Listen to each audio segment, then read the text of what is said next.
getting a movie trailer of some nature. Oh, okay. I don't. Whatever. Anyway, hi folks. Welcome back to our playthrough of Sly Cooper Twoper. Maybe it's for the best that Rare didn't name this one. I think that's false advertising. You can clearly see by the logo there that there's no Cooper in the title. Oh, that's true. What did they call this one in Britain? Because, the first game was Sly Raccoon in the UK. Maybe this was an instance of friggin' Sly Raccoon. Honestly, that sounded horrible as it came out of my mouth. Sly's universal raccoonus gravitation. There you go. Universal raccoonination.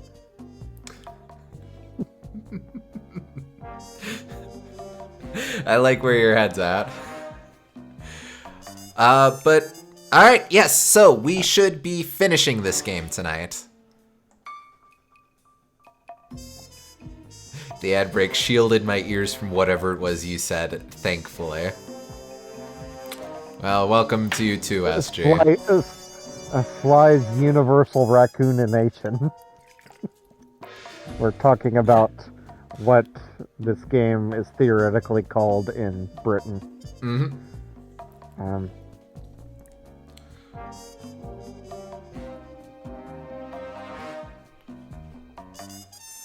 See, whoop. Accidentally closed that. That should still be open. Are you still seeing it? Yeah, you're still seeing it. And you are still seeing it. Yeah. But so, we should be finishing this tonight. Like I said, I'm really trying not to overpromise stuff on stream, but I don't think there's any risk of us. I don't think there's much risk of us not finishing this tonight. It might end up being a shorter stream, might not, might end up running a little longer if I'm having trouble with stuff, but I seem to remember this episode being fairly straightforward during my first run. Again, 15 years ago. So, I think only the first game had a different title, and I think it's because his name is changed to Sly Raccoon in PAL regions, and this might just be a rumor, but maybe Cooper is some kind of bad, vulgar slang in the UK, so they wanted to change it, but it seemed like that was mostly anecdotal from what people were talking about. I haven't heard that. Well, I know Cooper just means barrel maker. Like, a smith is a blacksmith, a binder is a bookbinder, a bowyer is a guy who works with bows and stuff. Or is a boss in Mario RPG. Hence the pun. But, like, I know Cooper is just a barrel maker. I would assume that the name was chosen because it's kind of like raccoon, but, yeah, I don't know if it's, like, really vulgar and, I don't know. Yeah. Friggin' it could, you call a Yorkshire man a Cooper and you get one up the back of the head. I would guess, having no idea the context, that it was probably just a marketing decision because it makes it more clear that this is a raccoon character, but maybe there's more to it than that. Mayhaps.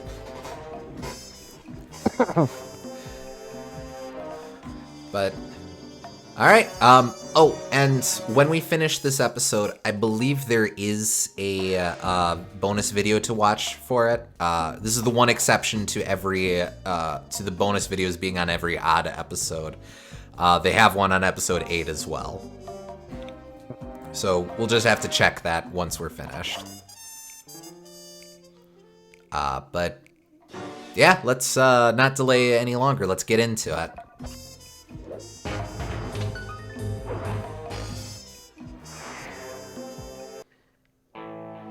There we were, heading east across the Atlantic Ocean, stowaways on a giant airborne fortress. Though time was short, we made sure to study up on our unknowing host, Arpeggio. While attending a prestigious boarding school, the young Arpeggio excelled in all subjects, but he never managed to keep up with the other boys physically. Sadly, his wings, due to their small size, were useless for flight. Furious at his feeble body, he focused his powerful mind to search for a cure in the works of the Italian Renaissance masters. Their notebooks provided the springboard for this sinister young genius, and it wasn't long before the Claw Gang took him on as chief inventor. His talents must have been at work repurposing all the clockwork parts for their criminal schemes, and now this mastermind is in possession of all the parts. It's only a matter of time before he puts them back together. And when that happens, well, I'm not gonna let that happen. Sly Cooper and the gang in Anatomy for Disaster. It is fun now that I know his voice actor is the polar opposite of that, though. Yes, yes. Do we have any goodies to hawk? We do have our final upgrades here. We can afford none of them. It happens. It's okay. Let's see. Bentley gets Temporal Lock. Freeze time around the guards. Temporarily, at least. Murray gets Diablo Fire Slam. Used while carrying an enemy to create a deadly firestorm. And Sly gets the Feral Pounce. Jump over vast distances. Okay.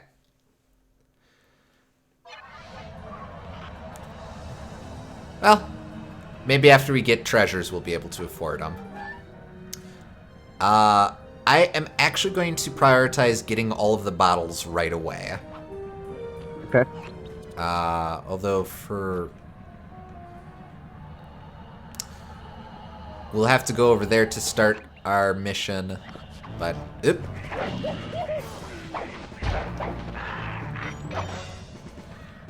Alright.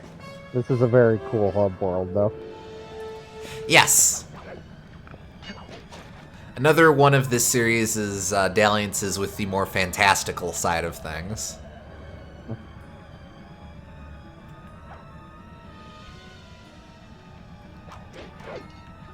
Like, I know in general that this game kind of blurs what it even means to be a hub world, because the hubs, if you can call them that, blend into the main action so much more. But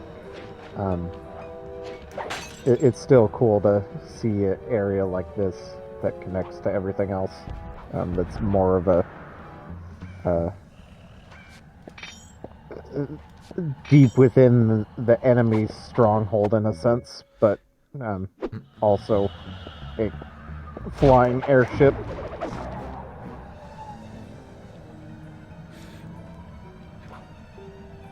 It's a very unique setting for an enemy stronghold. Yeah. Very steampunkish. Mm-hmm. Also, you should try and get some use out of your electric spin attack. If I remember correctly, you whiffed it when you tried to use it before. Fair. Do I have it highlighted? I do not. But I'm just in general kind of like a big fan of these weirdly calm areas inside of the enemy stronghold. Like I think about like that one town in Phantasy Star at the very end of the game, or like the item shop or the Toad houses in Paper Mario. I mean the Toad jail in Paper Mario. Oh, Bowser's sure. Castle, or like different. There's a example in Mystical Ninja, which got me thinking about this, which has a similar sort of thing. Oh, sure. But I really like areas like that that are give you a bit of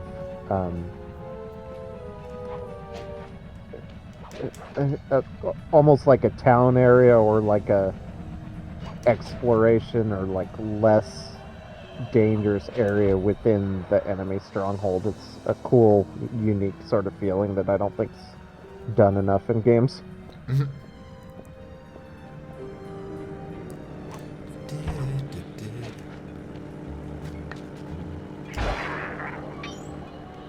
Well, there you go. That's the Shocky attack.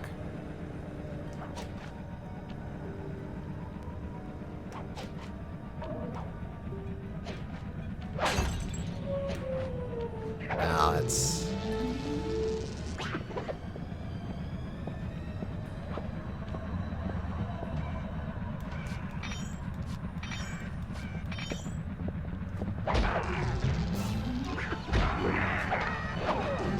Was that the spin attack? I remember an actual spinning attack before. I guess let me double check. Oh, lightning spin. Indeed. Okay. That's different from voltage attack. You understand the confusion, though, where one has a clearly defined electrical... It's going good, Will. Hey, well. But also, that one was listed way later on your list, which makes... You would think you would check there first. You would, wouldn't you?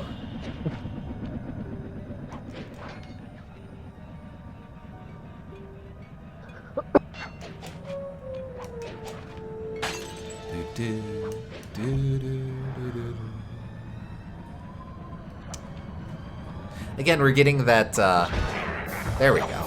That, leitmotif, kind of mixed into everything, into the background music. Mm-hmm.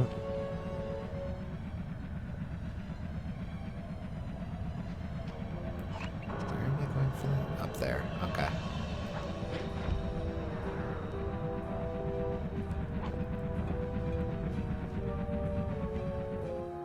I hear that one. I think that's on top. It is. Heck.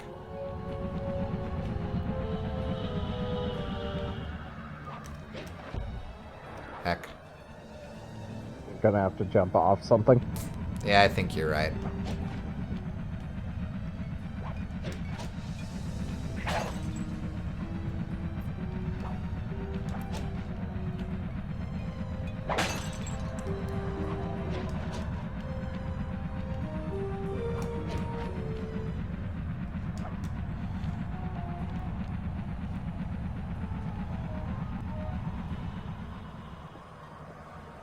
Do those fans push you upwards when you jump on them?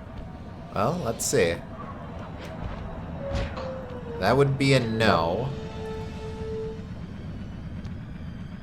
What about those little fans? Oh, you mean that guy? Yeah. Nope. No, okay. Ow, why?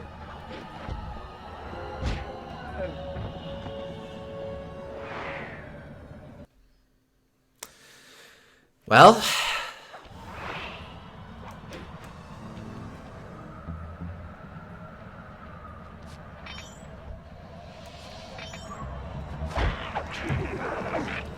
I do remember getting all of the bottles being the very last thing I did in my original playthrough. There was a specific message I got from the game upon doing so that I'll keep mum about for now, but I'm looking to see if the game really does reprise that, or if it was just the mad ramblings of me 15 years ago imagining weird stuff.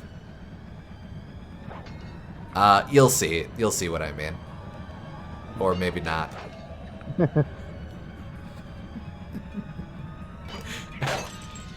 What are you saying, that maybe you just imagined a message it has? Hey, I've done that before. Fair enough, I suppose.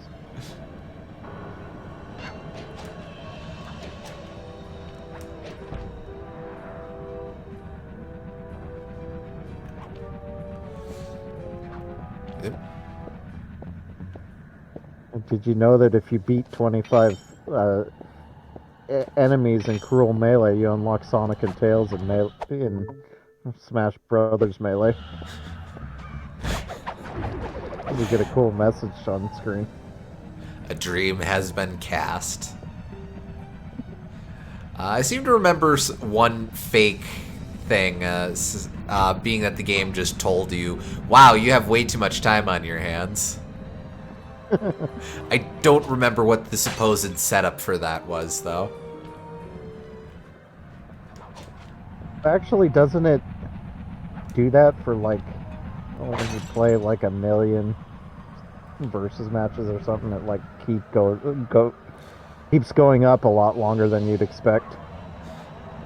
Honestly, it very well could. I think one was a little bit, um,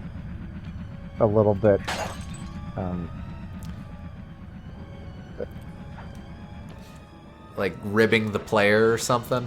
yeah, a little bit ribbing the player, kind of like, uh, okay, come on, go outside or something.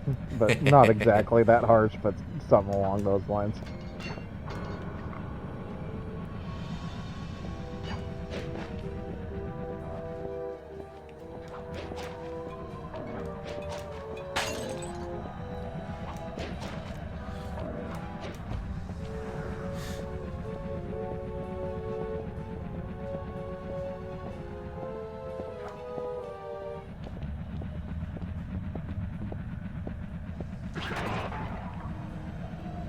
Aw, I didn't get any money. Maybe I shouldn't have murked that man. Yeah, he would waste like 5 years of his life playing that game. No, no, no. No game lasted longer than 3. Come on.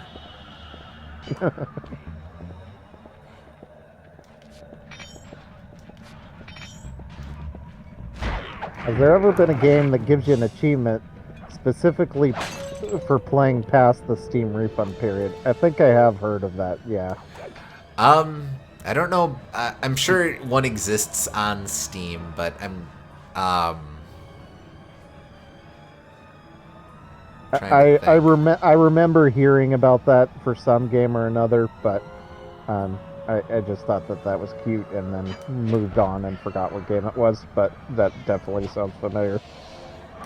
I'd say it sounds like a very Stanley Parable thing, but Stanley Parable was before Steam Refund was a thing.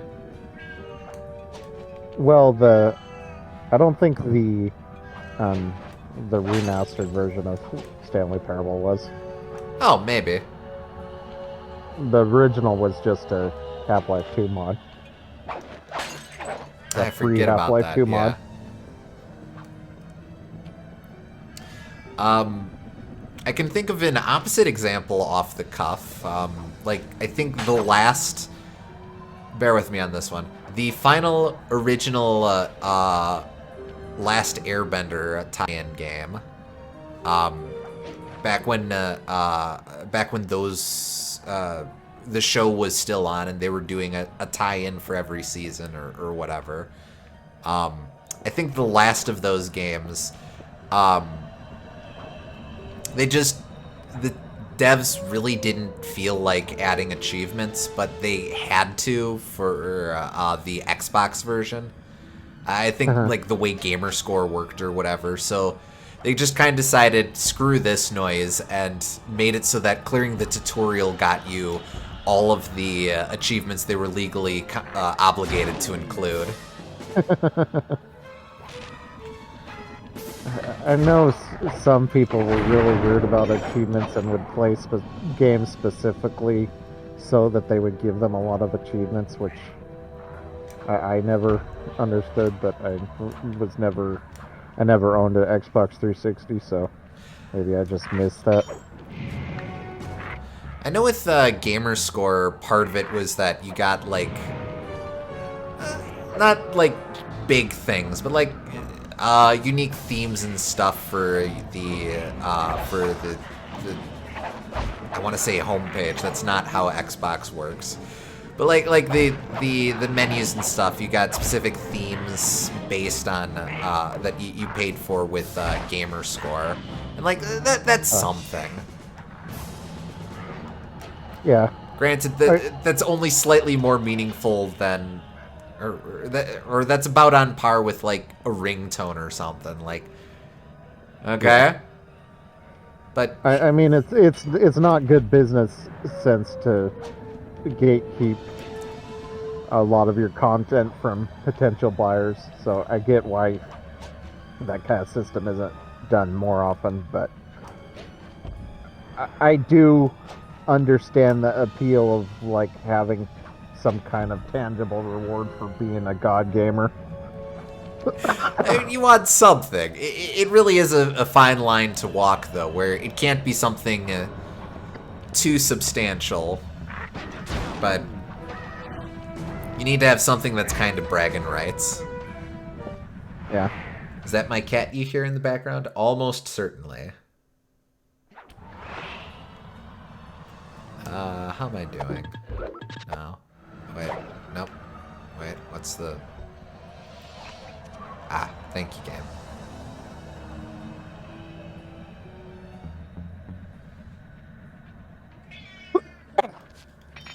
Yeah, that's you. We were just talking about you, Edwina. How are you doing? Yeah, that's cool. You want to hang out with us? Yeah, there you go. Okay, well that's fair too. Edwina has become something of a needy baby in her old age. A bit, yes. She just wants to hang out with me. So I was between jobs for a little over a year, and now that I'm working again, I'm not home super often, so she only gets me for a little bit. And I heard a bottle back there. there is one on top of that. Oh, that's the one. Trying to figure out my best way in.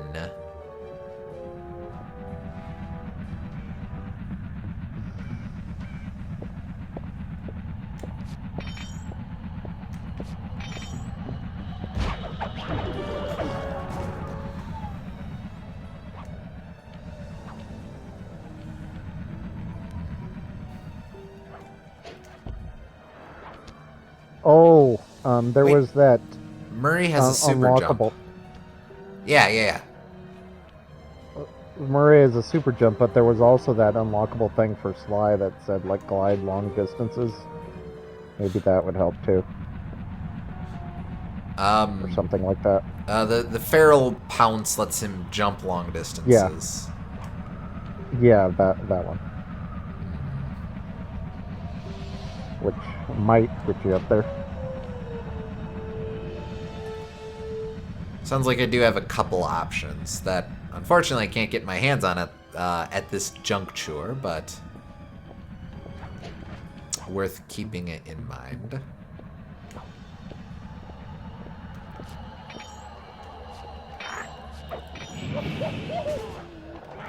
Can I? Okay, well, I'm just gonna go over here.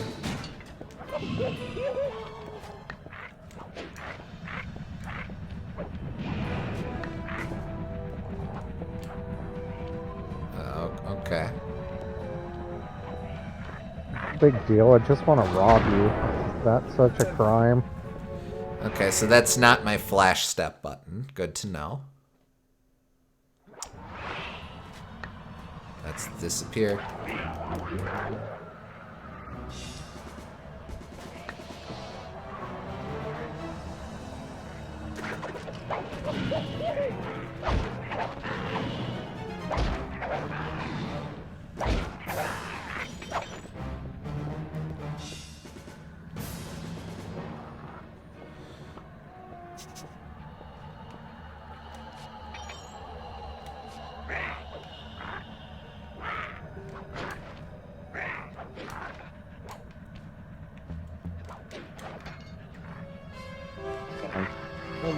Planning the AI for all of these jetpack guys must have been super annoying. They definitely have to be a lot of the most represents some of the most dynamic enemies, common enemies in this game. Yeah. Just that they know exactly what place to jetpack to and whatnot. Oh, sure, yeah. Makes pathfinding difficult.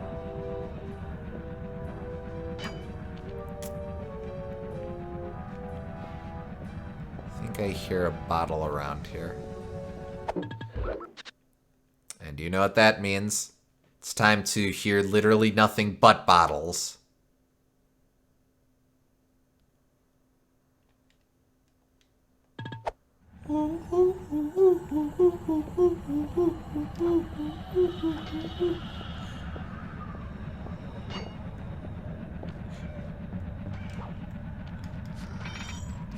Nothing but bottles.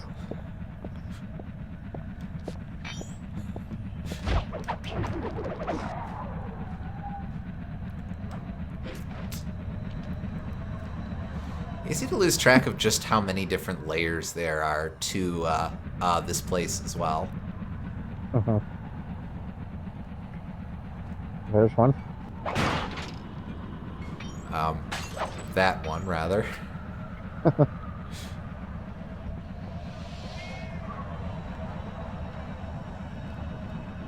Okay. I'm gonna do perimeter check around here first. And I'm glad I did. Actually, a couple bottles over there.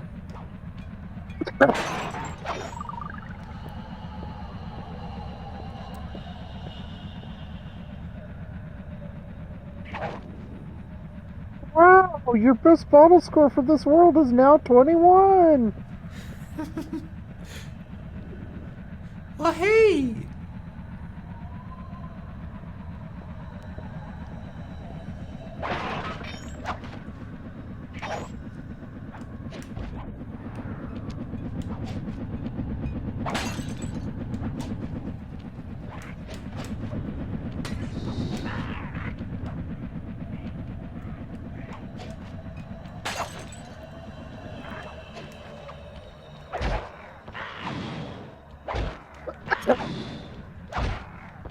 Kinda implacable, isn't he? There we go. That's proof that the N64 original is better than the Xbox 360 remake, because the Xbox 360 remake doesn't have bottles being happy as often. On the You flip don't side, want- that is you very true to form for Rare, though. You don't want to deny bottles its happiness, do you? I mean, I don't.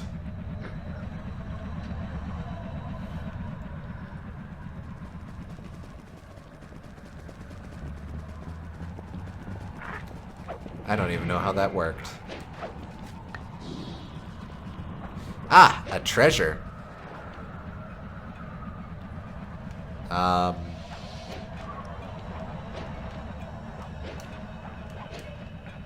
Wait, why did a man die?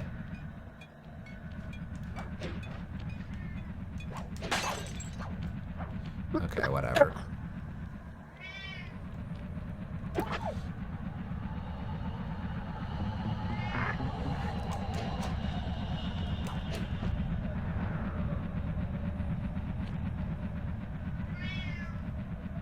Why do any men die, TBH?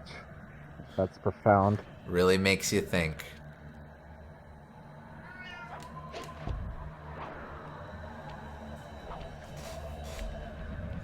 Well.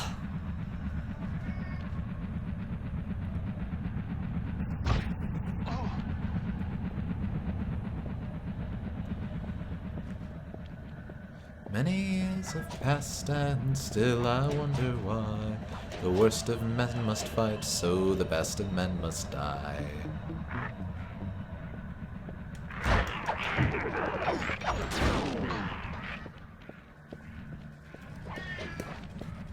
What is the measure of a man?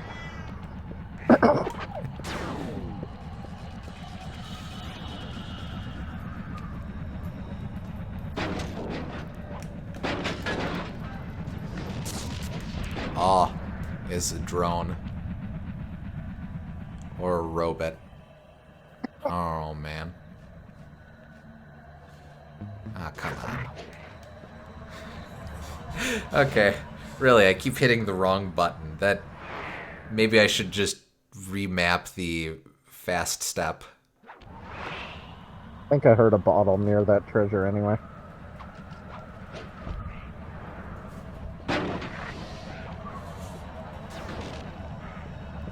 No.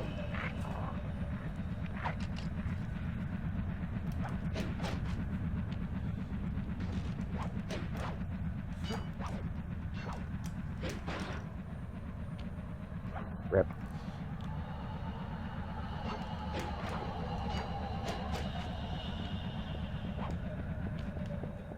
Well, there's a bottle around here. In fact, I might wager it's up there. Kinda sounded like I was hearing a bottle too, except the sound effect sounded like it was playing at double speed. Maybe you were hearing two bottles. Oh, there's two of them.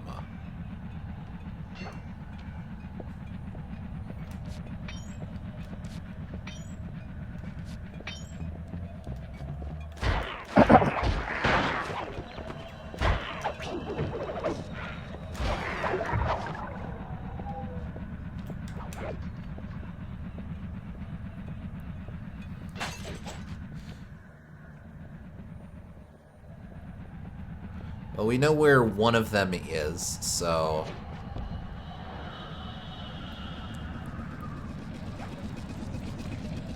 Now, I think we're hearing this thing.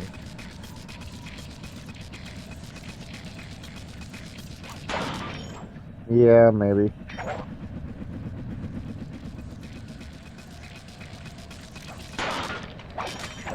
You know, maybe I shouldn't destroy the electrical apparatus on Flying Machine. While I'm on the Flying Machine. It's fine. You know they have way more of those gadgets and gizmos than they actually need. Well, They just put all those to make it look more science fiction-y. They don't actually do anything. well, that works. They're like racing stripes, is what you're saying. Yes.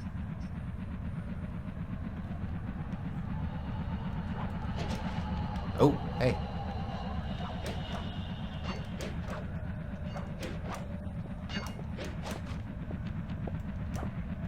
Oh, come on. Don't do this to me. Maybe consider not grabbing the treasure when enemies are immediately pursuing you. Maybe enemies That'd should be less consider not pursuing me when I'm grabbing the treasure. Got him.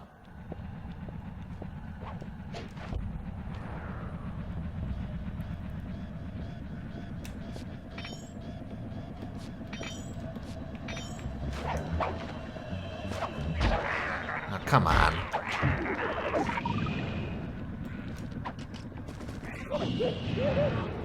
Man. Can't believe he didn't fall for my crawling under a table ruse. Where'd he go? I have no object permanence. You're just hitting him with the old peekaboo sneaky attack.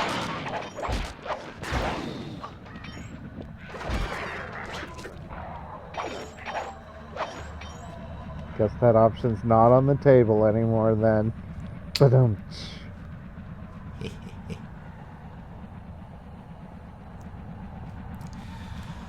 Alright, let's do the treasure thing.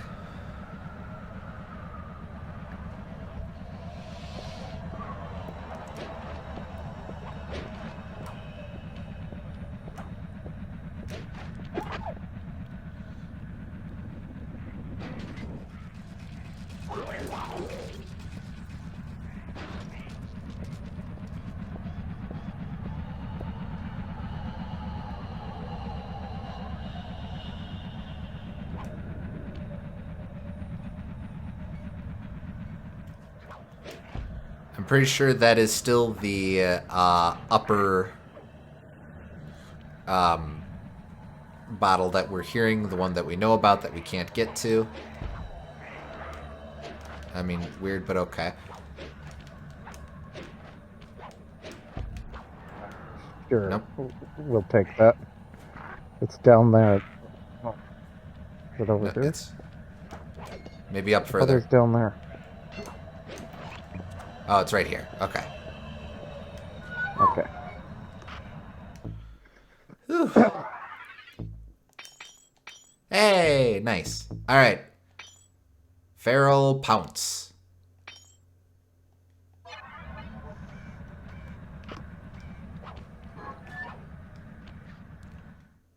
Feral pounce. Feral pounce. Feral pounce. Okay, here we go. Let's see how feral this pounce is. I mean, it seemed maybe it's I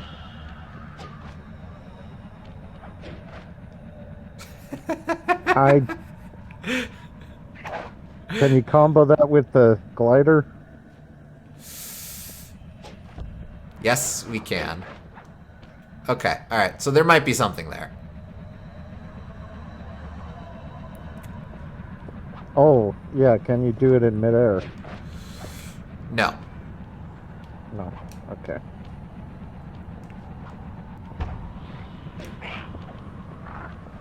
I mean, okay.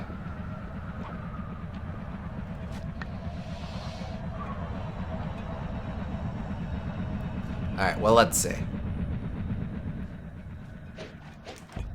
Oh, okay, okay. No, wait, there is something there.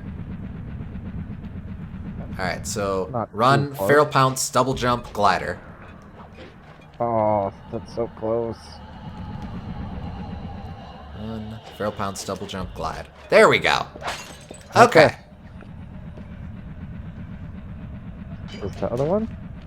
Nope, no such luck. Can't feral pounce out of a spire jump. Oh well, that's okay. One more, one more.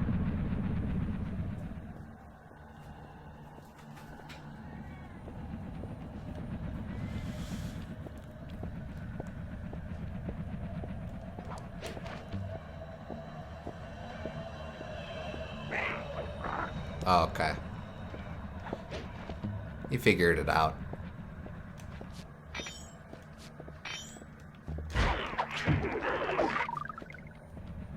As I said, pathfinding on these guys probably isn't easy.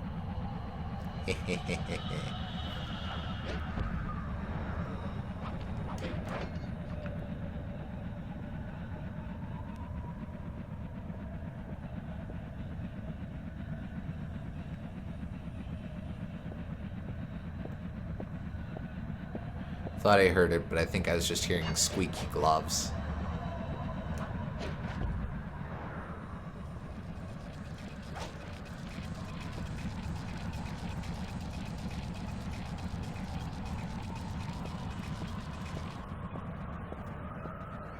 It's up there.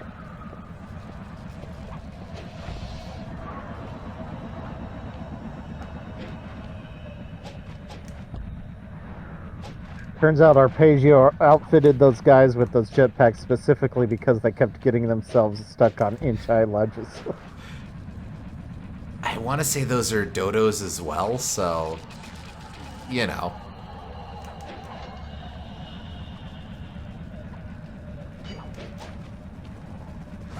So you're saying these are all clones that Arpeggio brought back from extinction? Actually, you might be onto something there.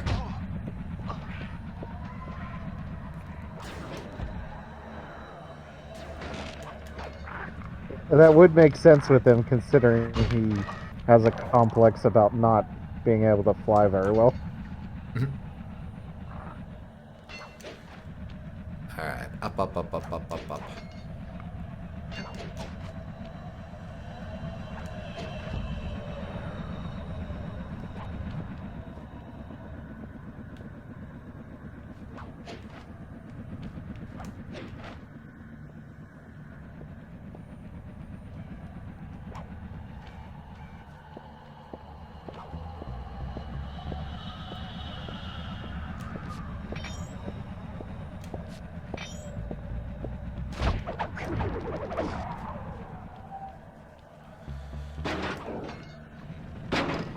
Ah, it's another treasure. Alright, well.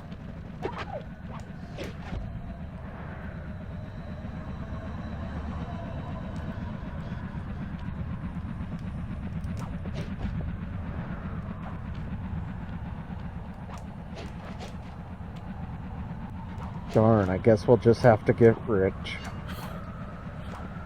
Sometimes that's what it feels like. Uh-oh. No, no, no, no, no, no. Ow. Rip.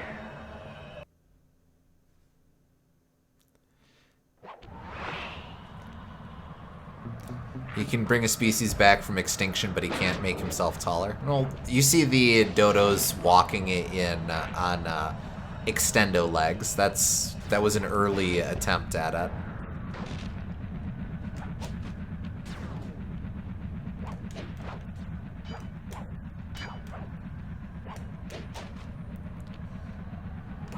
He doesn't want to just make himself taller. He wants to get taller through his own strength of character.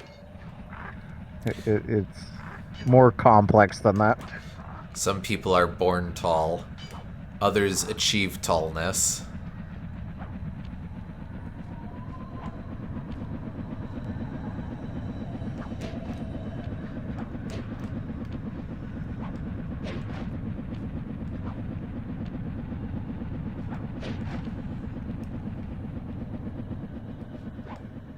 Anyone can buy their height.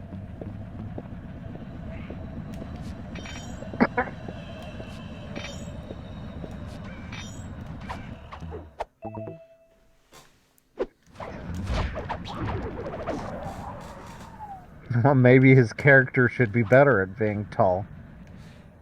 Rude but fair. Ayo. Burr, burr, burr, burr, burr, burr, burr, burr, burr.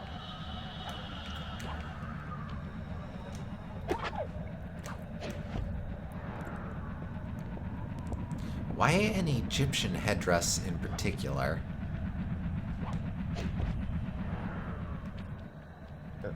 Are you saying you don't have a bunch of Egyptian headdresses lying around? Only in Animal Crossing.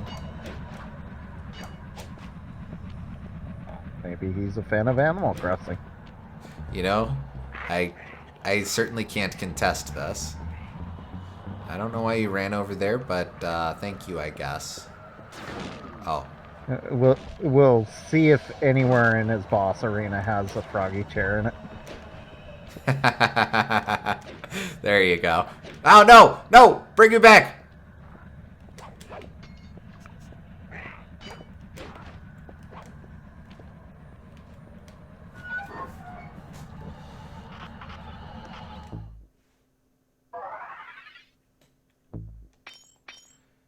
Apparently he's already experimenting with genetics. Animal Crossing is just the logical next step.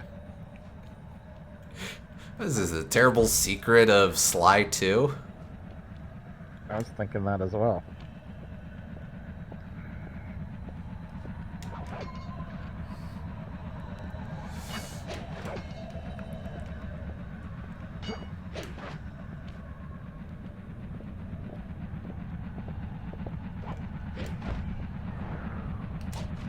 Haha.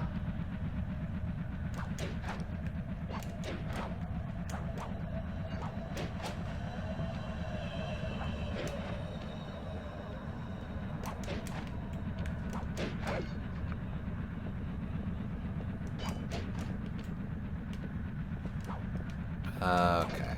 How did I do this before?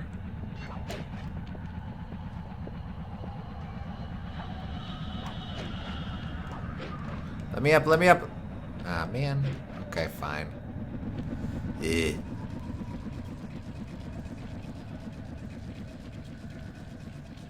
Da da da. Really sounds like a bottle right there.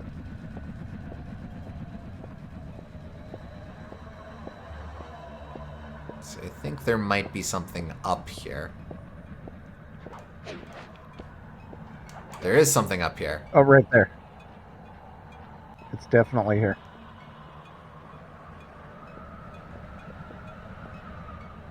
Maybe...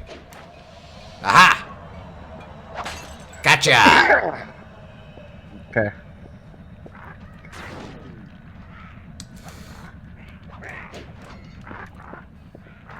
Now, as for the Now turn on the last music. treasure, I have no idea where it is. Oh yeah, music.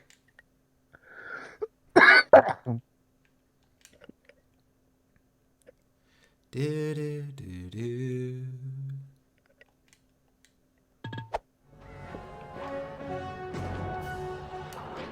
I'm gonna climb up here.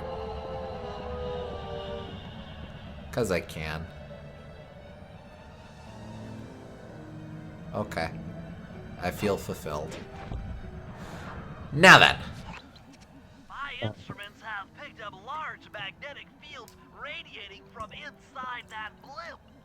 If Arpeggio's already started reassembling clockwork, that's where you'll find him. Sounds good. I'm on my way. Don't waste any time here, Sly. Get to the blimp and take some recon photos. To build the plan, we need to know how close they are to reviving clockwork. Relax, Bentley. I've got it under control. There was, in fact, no message for getting all the bottles. It might come a little later. I think... I want to say it's a 100% completion message, and I just didn't get it because I have not technically 100% completed this game at this moment.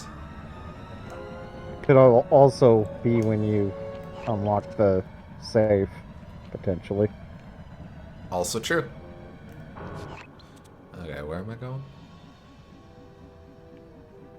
Oh. Oh, that's egg on my face.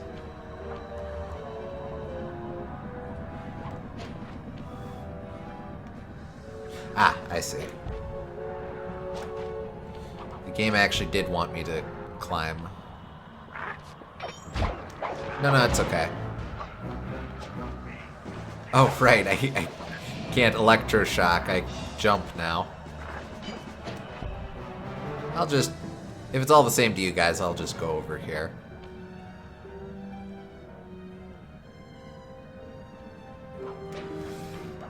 Yeah, you ever try to jump and... You ever try to electroshock and just jump instead? It's very unfortunate. Oh, man. It's a common issue that all men at a certain age start to jump instead of electroshock. It's unfortunate, but one of those things that's a part of growing up that you just come to terms with. Is that a self-report? Not yet.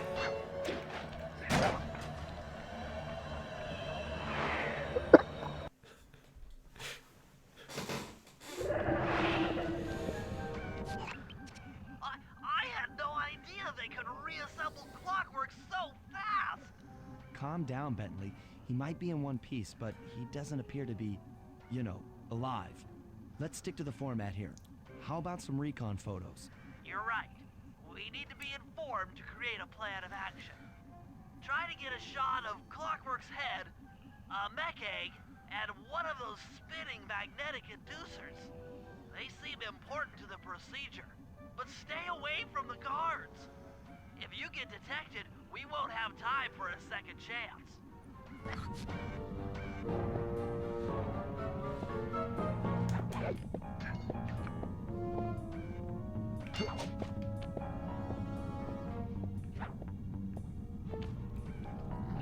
But they all seem to be carrying something.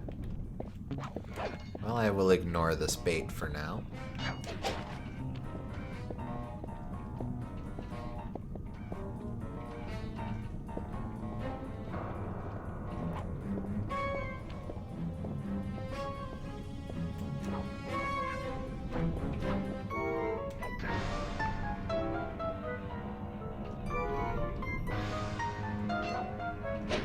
Actually.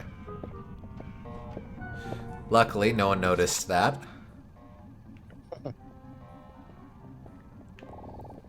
Ah, not from this angle. Wait for it.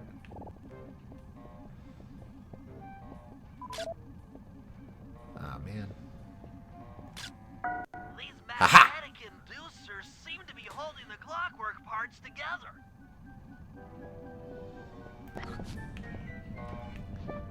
Mech egg. That I didn't see.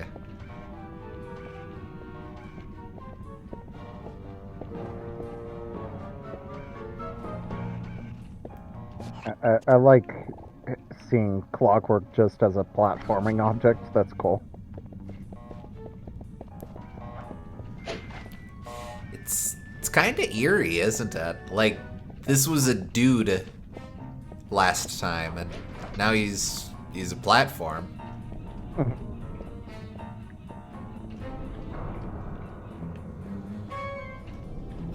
Okay.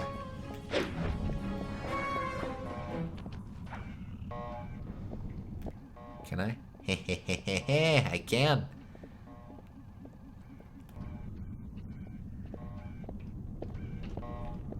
Oh, what? I can't move in it? Aw, man. Maybe that one's bolted down. Aw. It's bolted to the floor!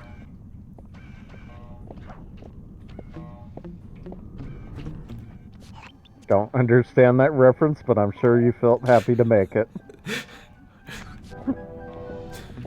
Someone out there is, in the comments will be like, dude, sick Beauty and the Beast's Enchanted Christmas reference.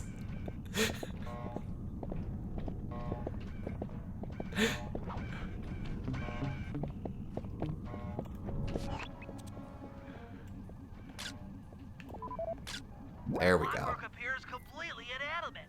We still might have a chance. Alright. Mech egg.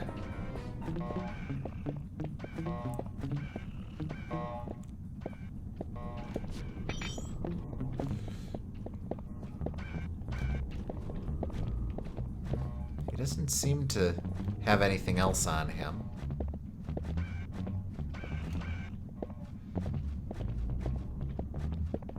Are you going to... Okay.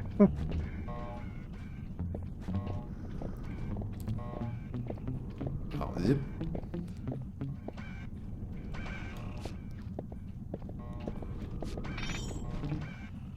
I mean, that is an option.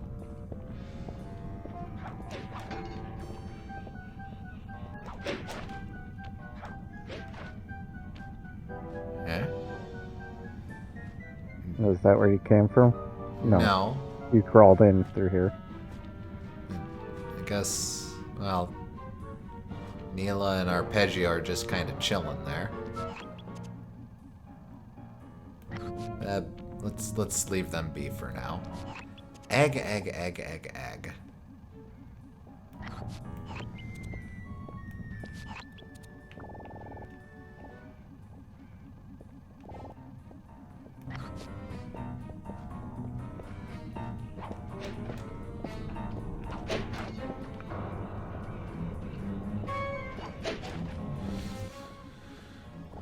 Okay, so that's Clockwork. I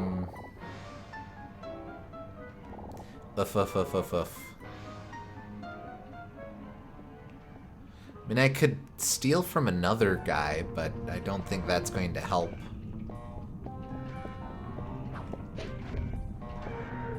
Is there like a secret hidden nest underneath this or something?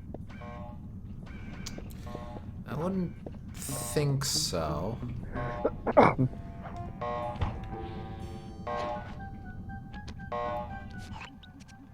So, you're a terminal. How's that working out for you?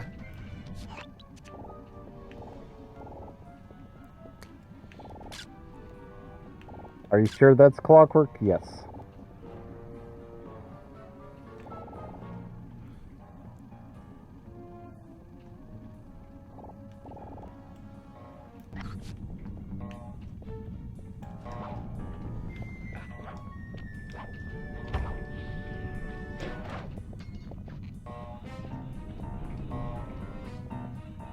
Actually, maybe there is something back towards where we came in. Oh, nope.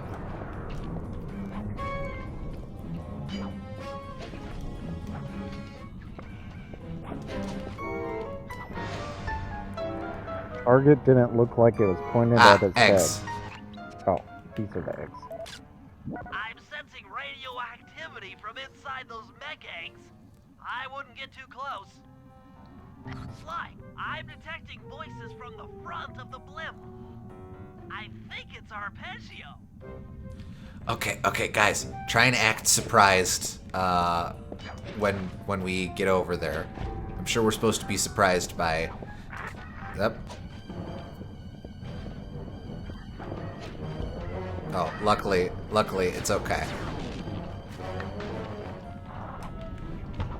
It's okay. That was non-canon. Don't worry about it.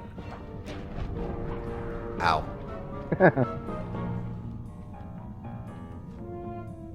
Neela? Neela's here too!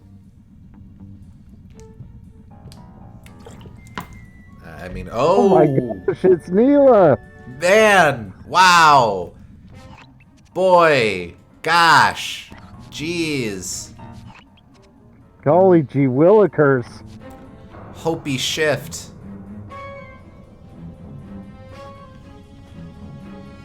Okay.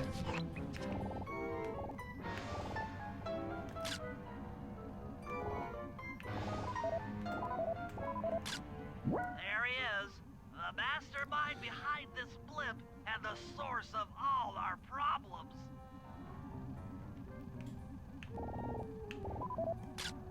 I can't believe it! She must have been working with Arpeggio all along. I don't need to study those photos to see the writing on the wall. Clearly, Neela and Arpeggio have conspired together to rebuild Clockwork. And it looks like they're dangerously close to realizing their goal. Look, Bentley, I know it's not your style, but I need a quick plan of attack. Try to think of a way, any way, to stop Clockwork from getting reassembled. Well, those magnetic inducers seem to be holding the parts together. If you reverse their polarity, it should pull Clockwork apart. Unfortunately, the inducer speed control station is locked down tight. Pickpocket keys from the 4 patrolling guards to get at it.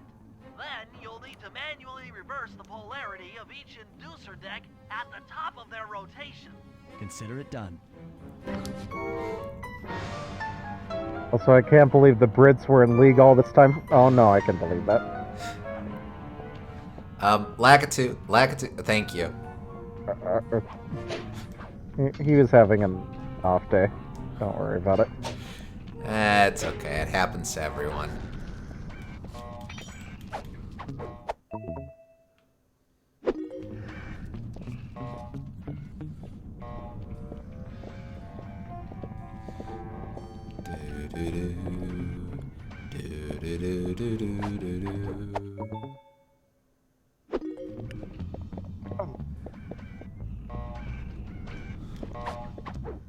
These villainous masterminds should really keep all of these keys to themselves instead of handing them out to random guards like this. You'd think that might help avoid issues like this. Okay. Now get to the speed control station to slow down the spinning inducer. Why is there a turtle riding a cloud holding a camera at the end of a fishing line floating near my office door? Oh well. Ah.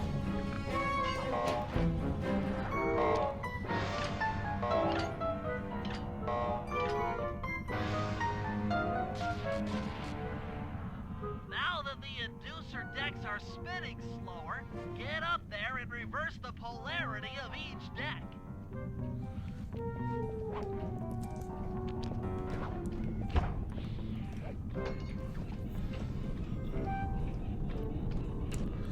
Oh, okay.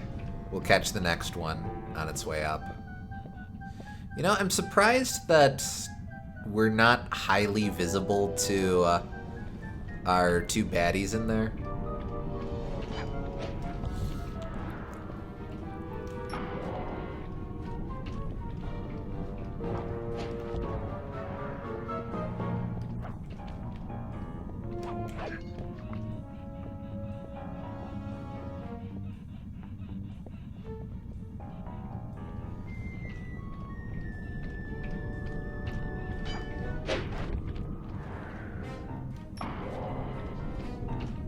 This is kind of neat. I forgot that you're kind of supposed to alternate like this. Mhm.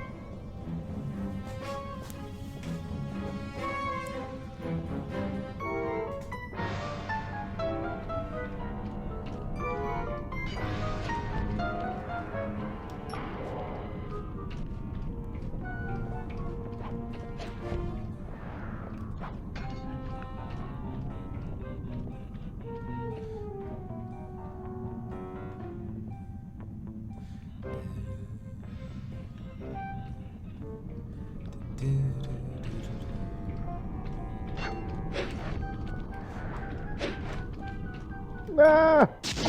All good. Just choked at the last second.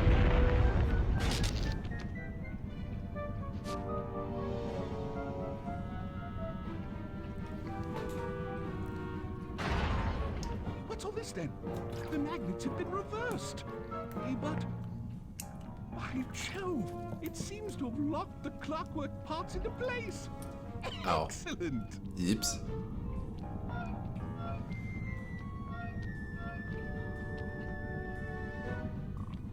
Sly Cooper! Of course this would be your doing. Ah, Mr. Cooper. No doubt you believed a reversal would pull the old bird apart, eh? But it seems to have had quite the opposite effect. I'm truly grateful. When fully powered up, I'll join myself to its circuits and be born anew. All this because you can't fly. You're pathetic. Immortality! Immortality is what I seek. The other Claw Gang members were much too short-sighted. They were satisfied using the clockwork parts to drive their various trivial schemes. But not me. No, I saw them for what they really were. The keys to life eternal. So, what? You had Neela put me on the scent back in Cairo, and then waited while I stole the parts from the other Claw Gang members, all the while not arousing any suspicion that you were behind it all? You make it sound easy, Cooper. I had to carry your pathetic gang through that first set of heists. I was overjoyed when Arpeggio let me toss you in jail. I could finally go after the parts myself. Ah, but acquiring all the parts was only half the equation. Think, Cooper. What kept Clockwork alive for thousands of years? He was fueled by his hatred for my family. Splendid! That's right. Hatred. Putting his gears and wires together was child's play, compared with accumulating that much hatred. You can't make people hate. Oh, my poor naive boy. My meticulous mind has found a way. As your hippopotamus friend will attest, spice consumption makes you both angry and susceptible to hypnosis. The Contessa, hypnotist extraordinaire, devised a way to command people through the use of flashing lights. I've created this blimp to be a massive transmitter of those precise light frequencies. The only problem I faced was finding a suitable source of light waves. The Northern Lights.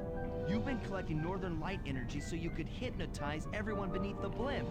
Ah, hypnotize those who'd eaten food covered in illegal spice. Thank goodness for Dimitri. Through his nightclub, he got the whole city to consume the spice. You're going to Paris to unleash a hypnotic light show of hate. That's outlandishly cruel.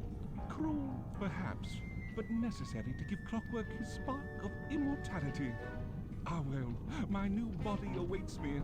Be a dear, Neela, and keep him covered. Ta-ta! Stupid Arpeggio. I double-crossed the Cooper gang, Interpol, and Carmelita. What made you think I wouldn't do the same to you?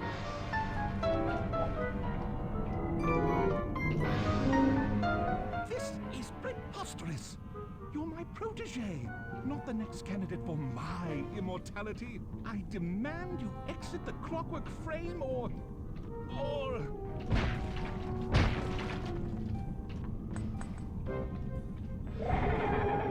Behold, Kalakla is born!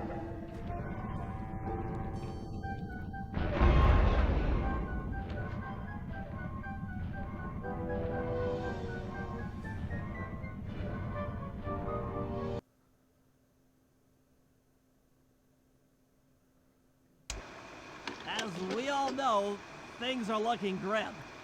Neela has joined herself to the Clockwork Frame, and the Union has produced Clockla. She's out and free to terrorize the world. This blimp is still in motion to Paris. I can only assume Arpeggio's autopilot will activate the Hate Hypnosis light show. If that happens, there'll be no stopping Clockla. She'll be immortal. But we still have a chance. In her new form, she'll need to draw a lot of energy from this blimp's engines to stay strong. If we can disable the engines, that should be enough to weaken her to a state in which we can attack. Getting at these engines will require all three of us to work together in perfect harmony. We've pulled off some tough jobs in the past, but they were just the warm-up round for what we'll be going through tonight.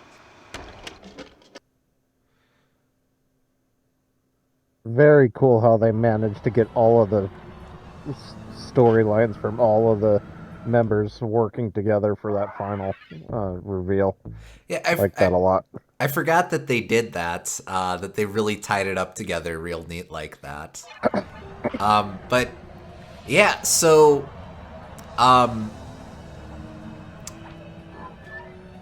in a cutscene, they have just killed off the main villain of the game. That's a no take. That's a no take backsies. I'll spoil it now. Arpeggio does not show up anymore. He is very, very dead. Nayla just murdered the shit out of him, and has asserted herself as the true antagonist of the game. And there she is. Very Kafka-esque. Indeed.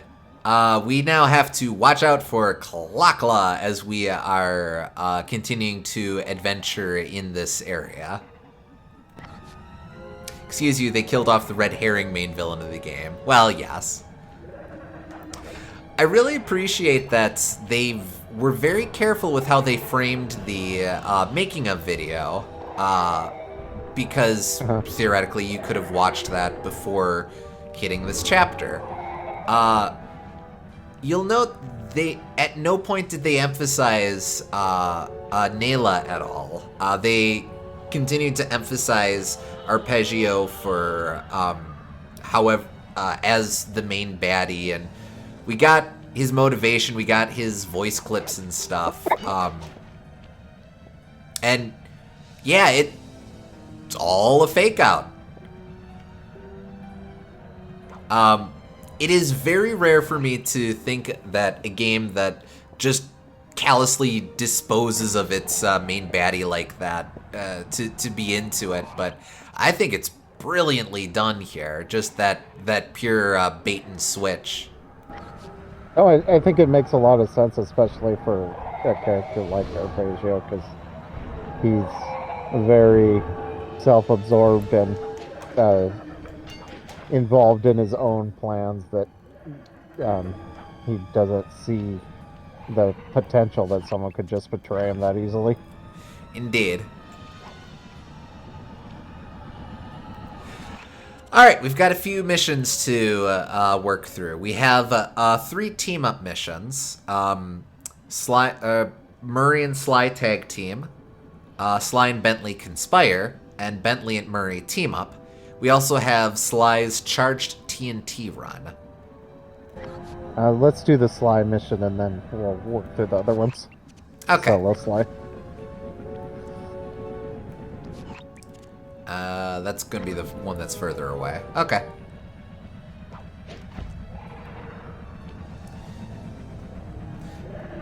Not to mention the shock of him just outright being killed right in front of you. Indeed. To this point, there have been no confirmed kills in this series, but Arpeggio is just very, very dead now. Reminds me of the Panther King in Conker's Bad Fur Day. Yes, indeed. Oh, man.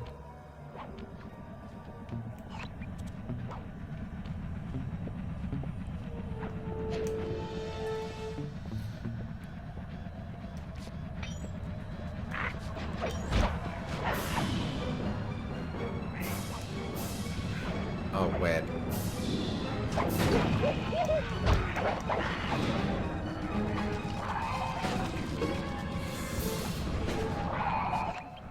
This engine room is locked down tight.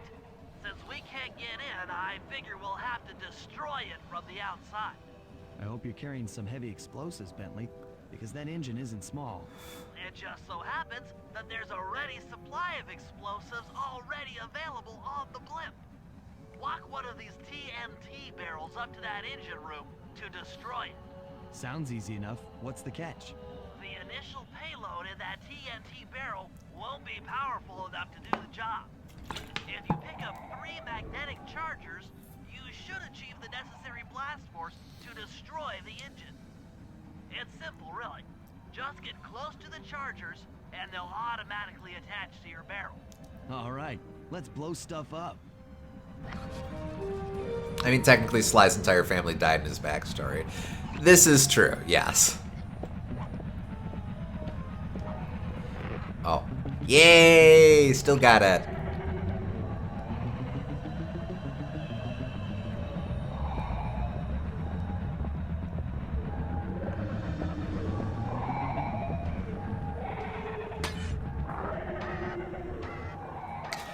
Right. We have to watch out for the light bulbs.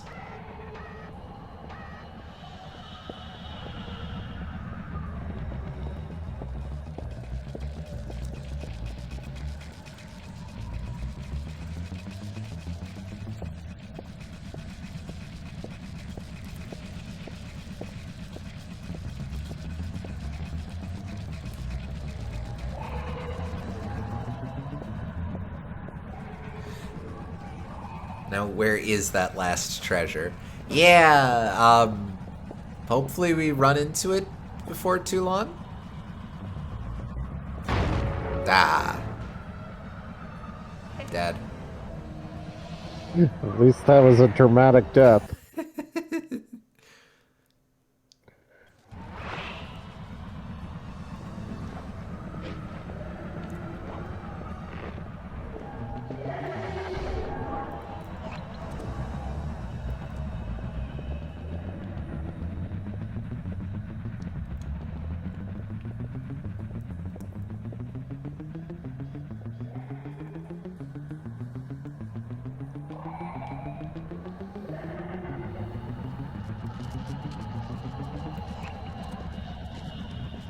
Oh, it's way the hell over there. Ah, man.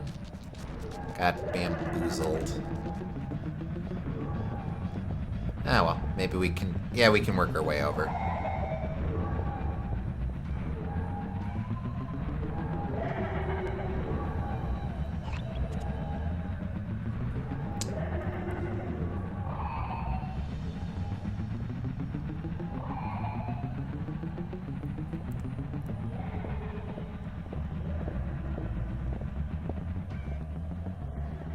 Okay, good.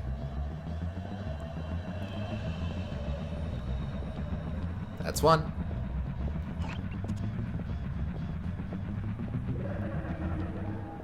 Two's over there. Where the hell is 3? Wait, 3 was over there? What the? Oh, okay. Nope, nope. I get it. This is fine.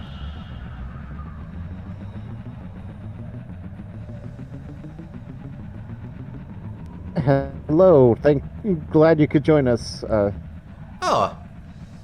I don't know how to pronounce your name, but Kur I'm glad you can join us. Prunte, I think. No, Kur is heart.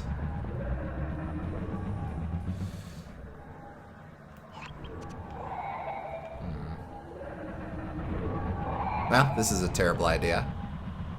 No, it's not. Yay!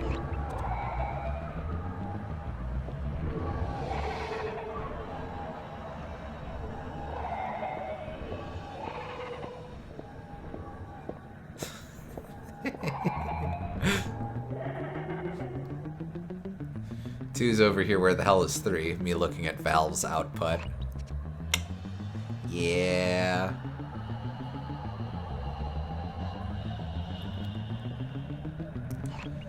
And the writing was on the wall when they decided instead of Half-Life 3, we're going to do Half-Life 2 twice. Half-Life 2 and Half-Life 2 Episode 2. Oh, there was also a Half-Life 2 Episode 1, so they built up to 2 twice over. Yeah, that's what I mean. Ah, yes. Yeah, okay.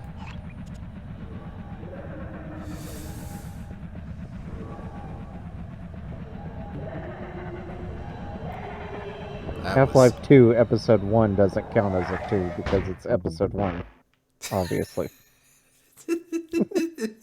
Okay, so I like that he's destroyed the barrel, but not Sly, nor for that matter the booster. So just kind of. Oh yeah, he's just kneeling right there. Just kind of hunkering.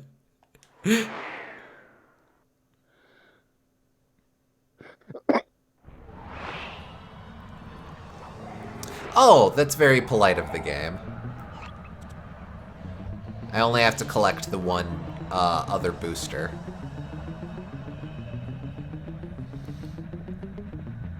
Yeah, you could say you got boost power.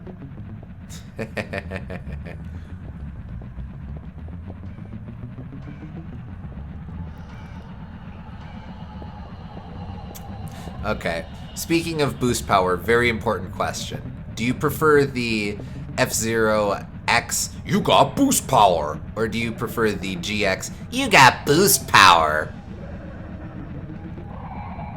X, that's not even a question. Fair enough.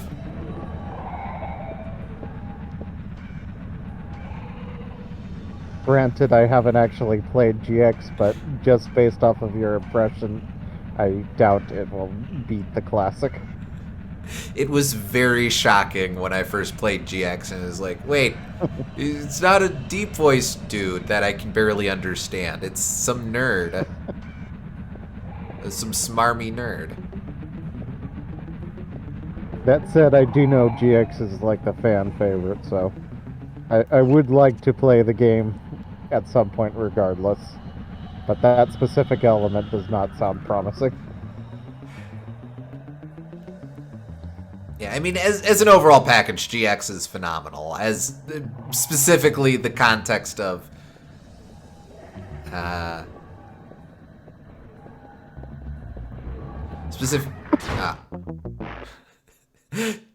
he's just sitting. He's just sitting.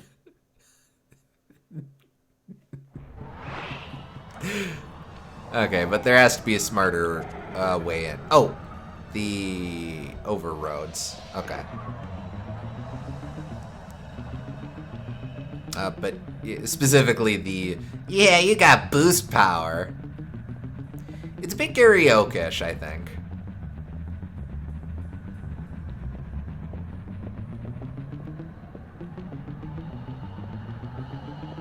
I definitely prefer the GX line.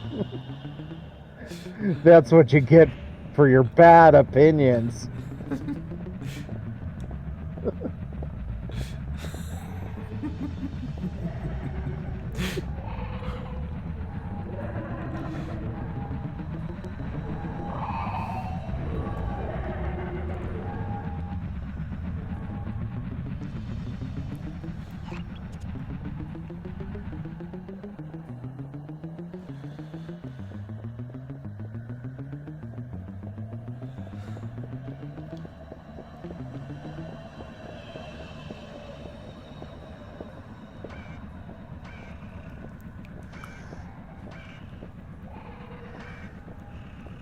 Nothing here, nothing to worry about. It's all good.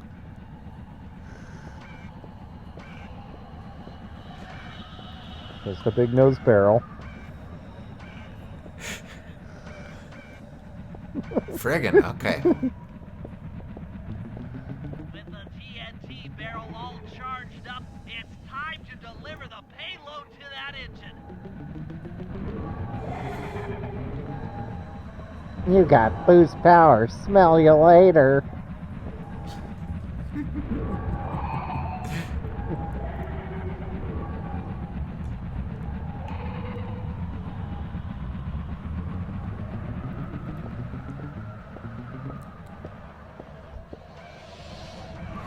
Oh boy. Okay. Yep.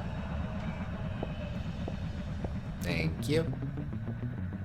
That just reminded me of that one "nothing here" voice the guard saying MGS2.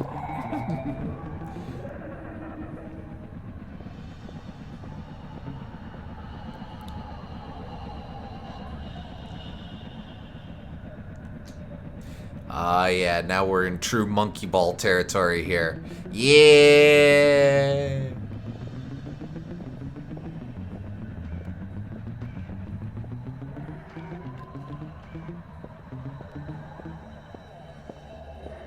Okay, but, like, where am I going? Okay.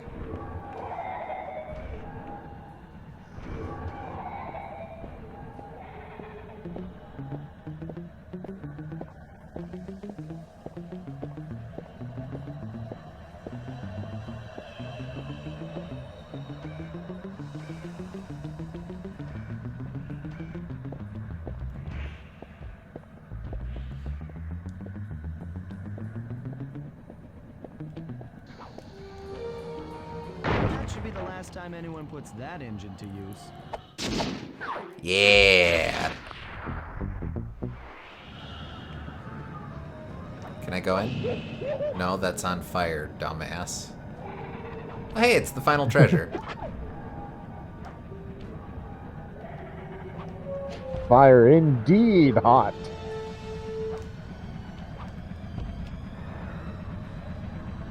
Boy, I really hope I don't take damage. This would be annoying to get back to.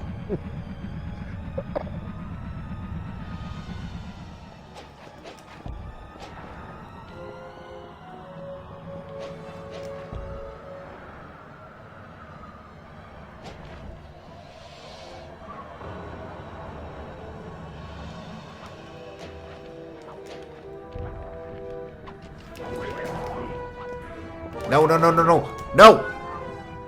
Well, I've now shown them our hideout, but at least we can sell. It's all good. Oh man, we can only afford one. Sucks. Okay, do we go for Temporal Lock or Diablo Fire Slam? It depends on which mission you want to do first, Bentley's or Murray's.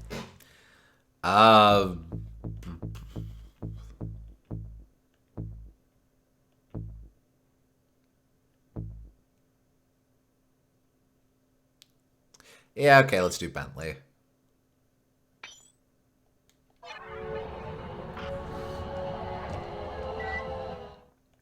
Alright, let's see.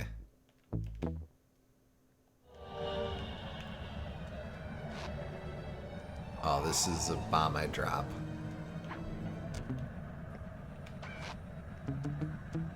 Right, how do I...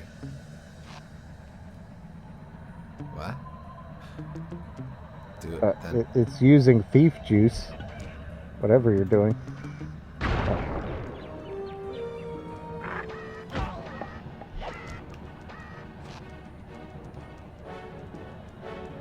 Oh, I see. Oh. He's stuck in time. Oh, I see. It's a... Well, I'm now out of thief juice for it, but I have to be... It freezes dudes who are... Cute. Freezes dudes who are by me. So... I would have expected some kind of witch-timey temporal effect, but... fair enough, I suppose. Just uses the time pauser. That's one of the engines that needs to be disabled. I won't lie to you, Murray. This is going to be a tough job that requires both our skills. My skills? Okay, Bentley, if you say so. First, I'll need to hack the stations controlling access to the engine room. Then, Murray, you'll need to head inside and use your muscle to finish the job. The Murray will be ready to go.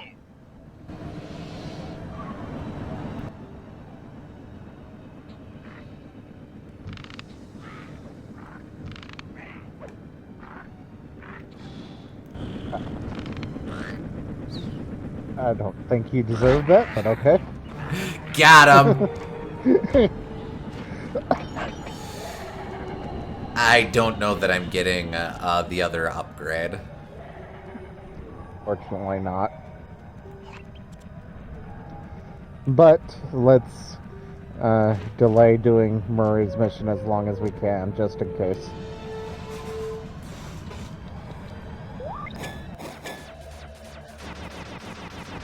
Oh, bouncing shots.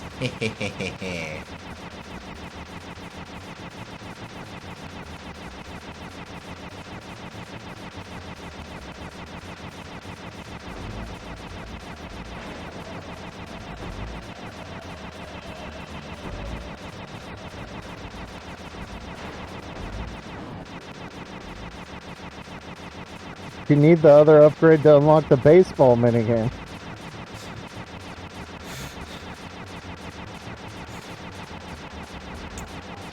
Hey man, I friggin' got my fulfillment of bad animal baseball mini games with monkey ball.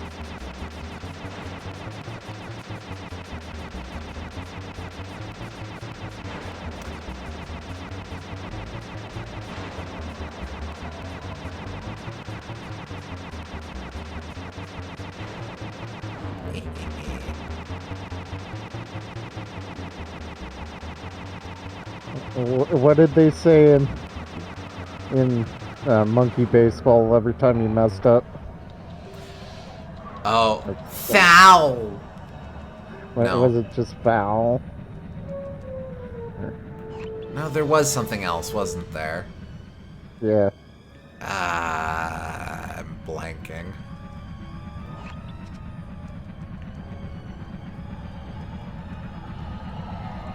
Though we did have the nerdiest announcer, whoever there was, for a lot of that.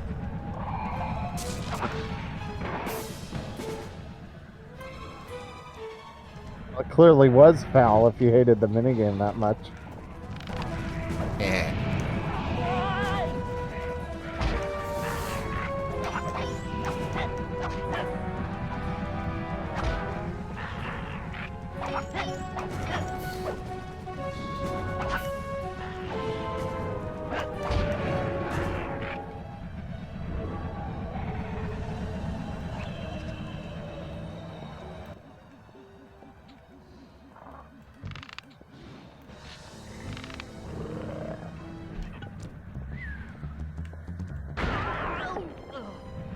Okay, well, lessons learned. I think that was slightly inevitable. Maybe a touch.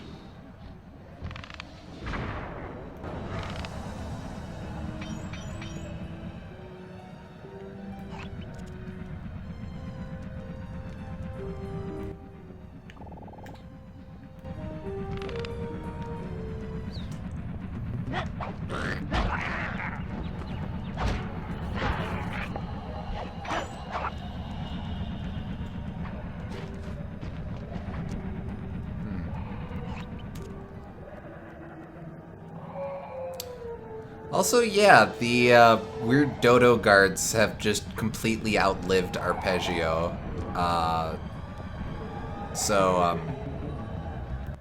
Yeah, don't know if they ever got the memo, or... I don't think they got the memo. They kind of probably just assume that's him flying around in Clockwork right now.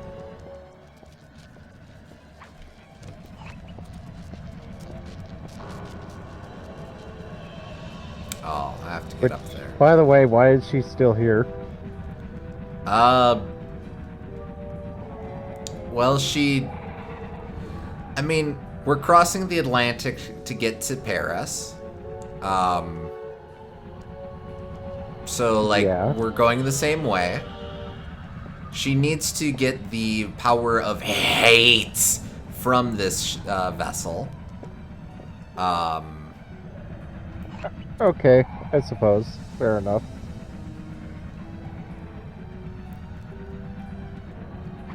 Is like, technically, does she have to be here right now? Technically, no. She could just go to Paris and wait for us.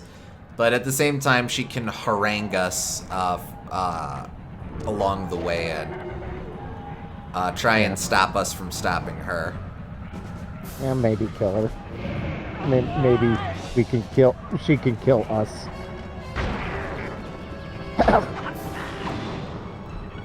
Homicide would it? Ah, man. Indeed, be a benefit of. Why? Why not? No, not why. Why?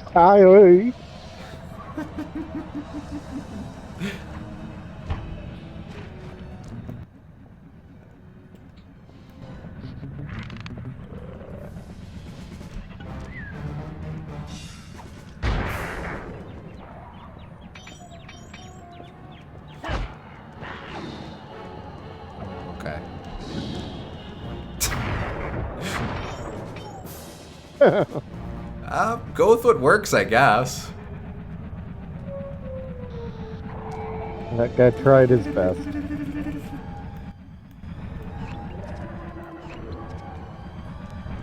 Mayhap you shouldn't detonate those until you are actually outside the blast radius.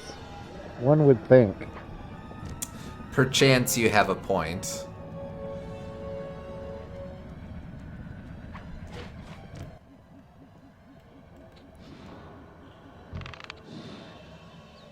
Wherefore art thou doing that?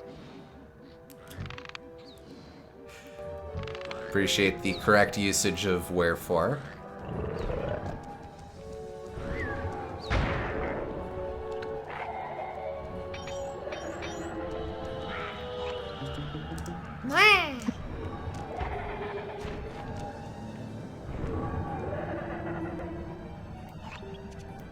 Oh, overshot. Perchance. But why do we think of him as fondly as we think of the mythical, non-existent Dr. Pepper?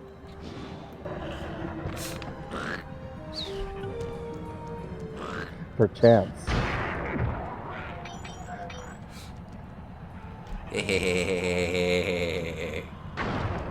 Ah, man. He just gave up.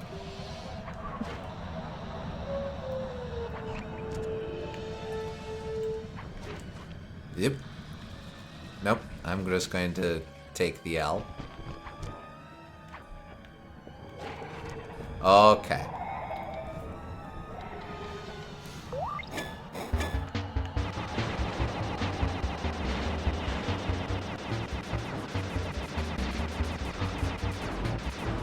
Hey. I like Dr. Pepper as much as the next guy, but you think they should probably, like, not so boldly endorse the fact that, yeah, we used to be quack medicine. What of it?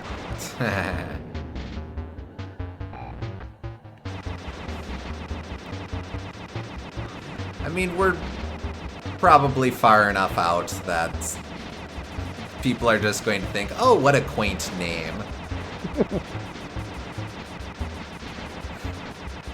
Also, what I'm taking from this is that you have more respect for Mr. Pibb than Dr. Pepper.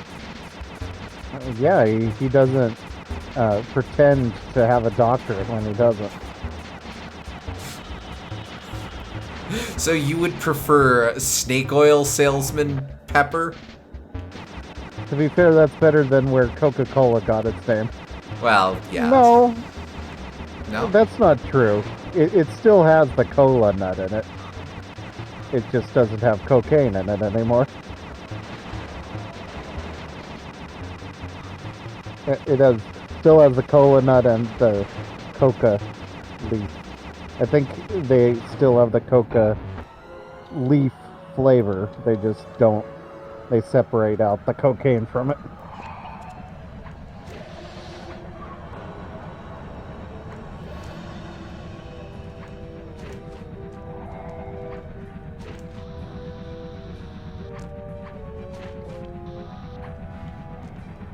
Huh, okay.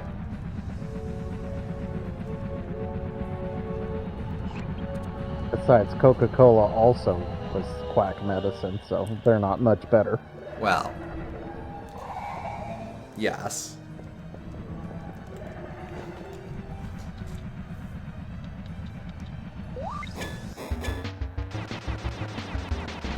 Okay, but where did Pepsi get its name from? Was that just a dude? No, that's because it gives you energy, supposedly. Oh, okay. Like pep. It the Pepsis you up. I don't know. You'd be surprised how many widely known foods started as quack medicine. True.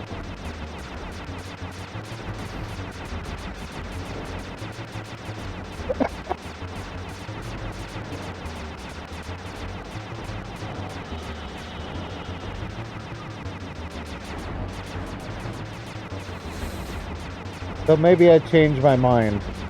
Like, at least Dr. Pepper is honest about it. Coca-Cola just pretends it doesn't exist.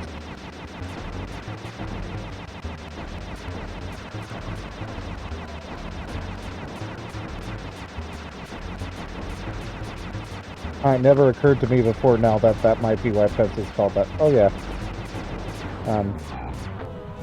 I think that's also why it has more sugar than Coca-Cola.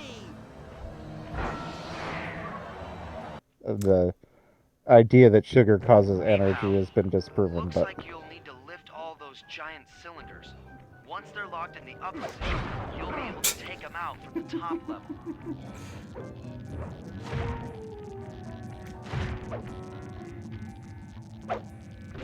Oh.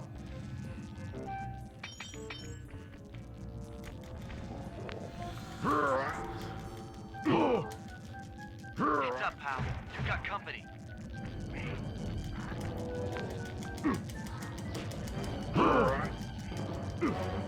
Well, I can at least beat dudes up.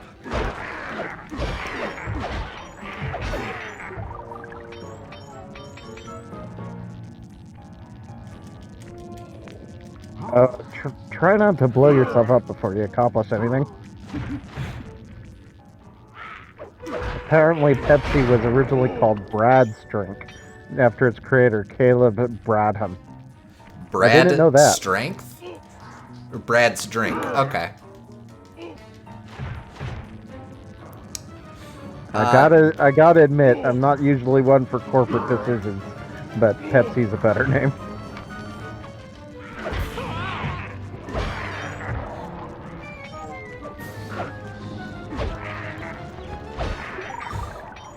Have we talked about the origin of root beer on stream? I don't believe so. I know it's older than all the other sodas, though. Yes. And used to be alcohol. Didn't it used to be alcoholic? I don't quite remember that. No. But I think it was. I want to say it was Civil War era. But like, so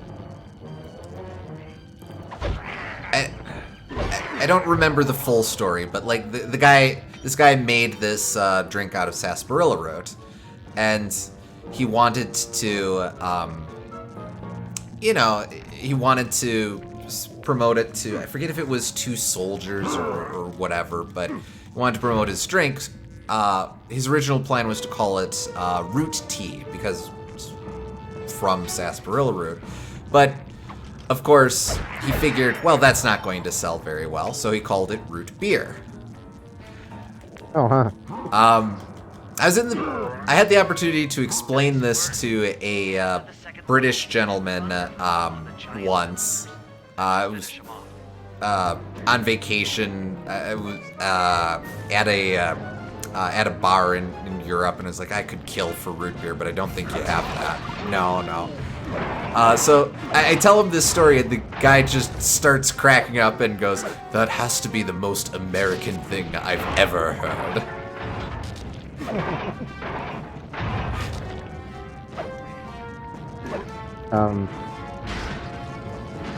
What about ginger ale? Was ginger ale originally alcoholic? Oh, that I don't know. I don't know the story of ginger ale. I know that one's really old too.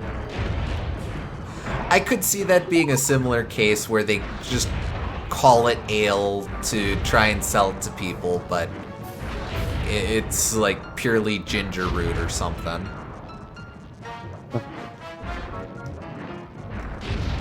Perfect. Now, head into the control booth and pull the plug on this thing. Unfortunately, robots are poor. Chairs are not, though.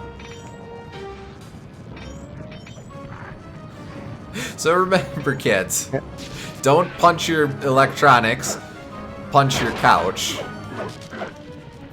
Also, that British person you were talking to is one to talk, considering they got butterbeer over there.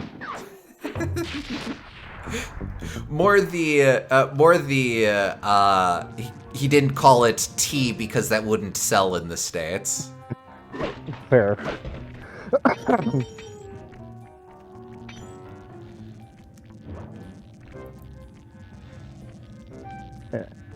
Also butter rum, but I don't actually know if there's a difference between butter rum and butter beer. Yeah, butter rum is alcoholic and butter beer is not. Well, that's just confusing.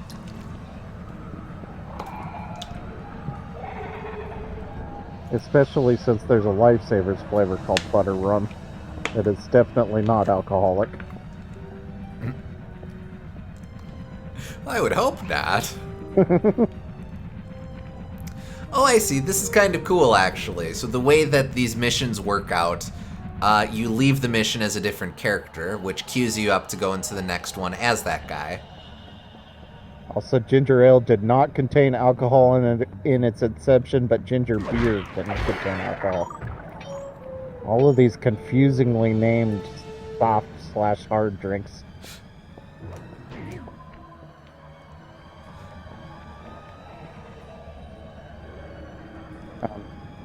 I know that, speaking of Britain and alcohol, I know that when you say cider over there, it always refers to alcoholic cider. There's no such thing as hard cider over there. Oh yeah, isn't there a different word for soft cider? I think they just don't have it, but... It looks like I'm gonna need some help getting into that engine room. Happy to help. Oh, sorry, SJ. The door to that room is locked down by wall-mounted power stations located throughout this blimp. I'll need you to take out all the power stations and then pry open the door by hand. No sweat, Sly. Ginger ale is just called that because all brewed drinks were traditionally called ales in the 1800s. Huh. Oh, okay.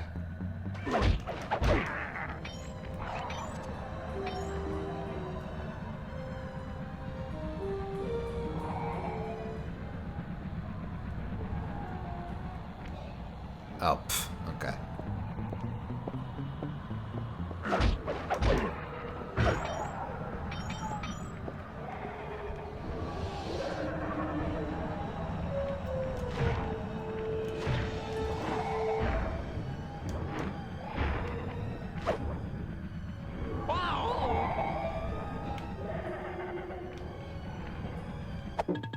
Nope.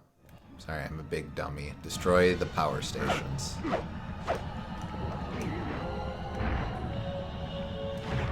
You have to... Well, maybe I have to throw a dude into it.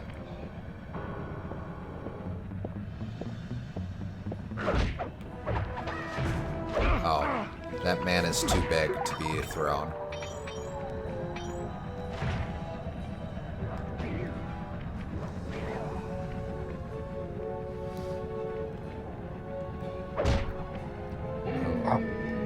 I forgot that I have the spooky roar. Wait, do I? Oh, that's midair. Okay.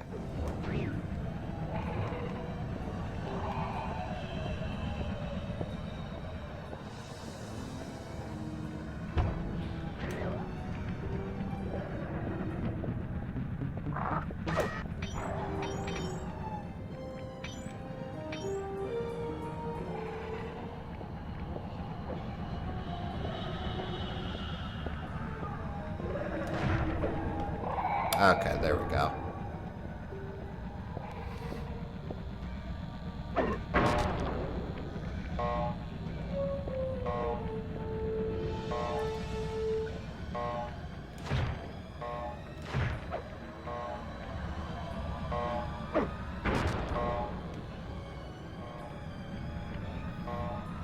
Huh. Maybe we... Ah! These eggs. Okay. Yeah! Okay. Oh, these are the mech eggs that we saw earlier. Okay.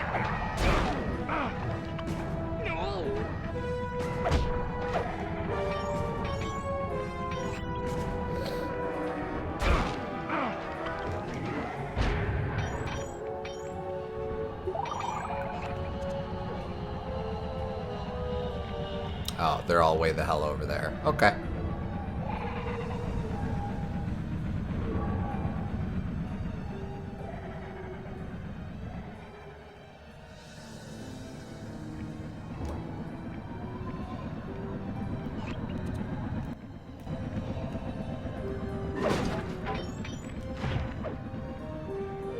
So what does Clockwork use the eggs for? Bombs.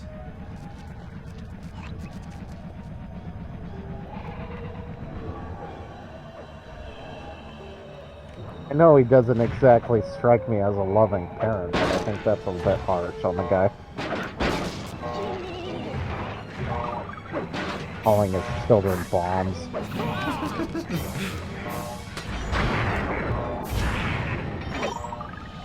I'm not casting judgment on the imaginary children of a robot guy, but...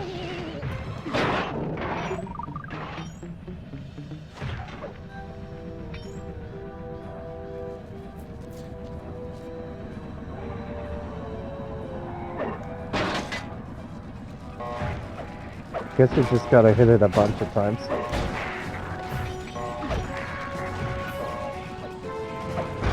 There we go. Wait.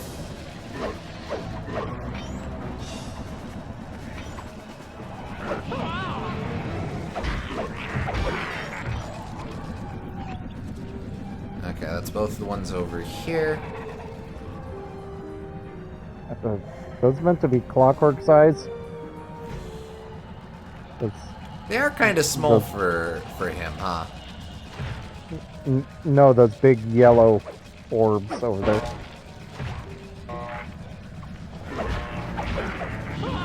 Oh, no. Those are balloons. Yes, but are they meant to look like Clockwork size? I don't know. I guess they kind of do, though, huh?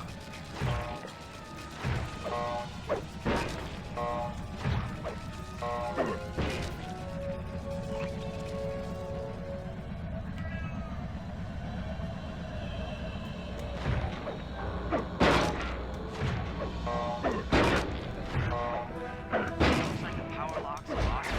Come on back and pry it open.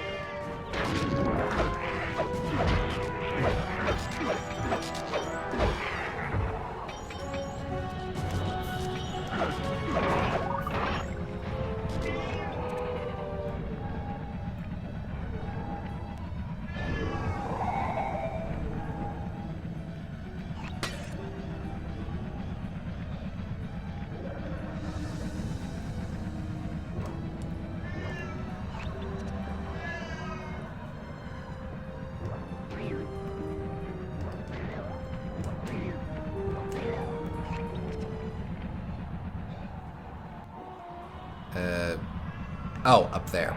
Dummy. Okay.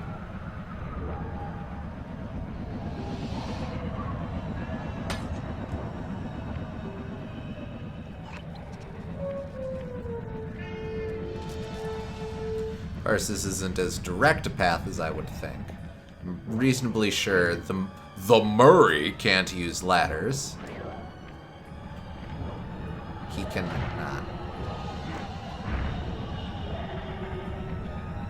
You doing okay, bro? It's okay. I got you.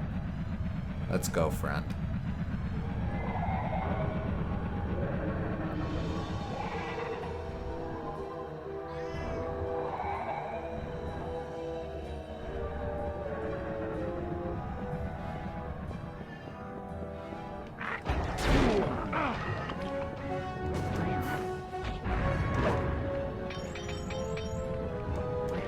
Rip.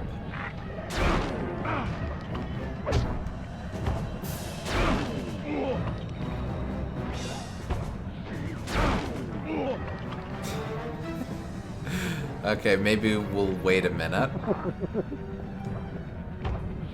Fool me twice, shame on me. Fool me 3 times, shame on you. Again, it loops around. Oh, for pity's sakes.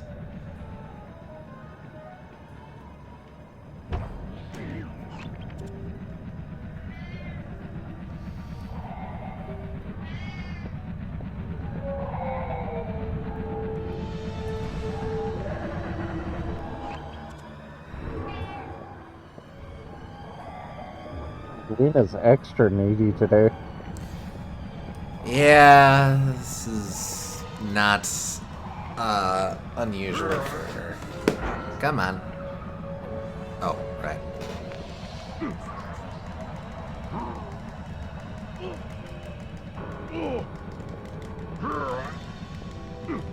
Your turn, buddy. She prefers to hang out with me in my living room or in my bedroom, so. Careful, Sly. Ah. This place is packed with laser Oh, security. no, it's okay, man. It's okay. First, you'll need to make your way Here we to the go. far end of this room. Then jump up to the second level to get at the engine room control. And there it is. I think Stephen King said, fool me once, shame on you. Fool me twice, shame on me. Fool me 3 times, shame on both of us. No, that was Gandhi. Wasn't Shigeru Miyamoto? It was him too. Quoting Gandhi. Ah, of course.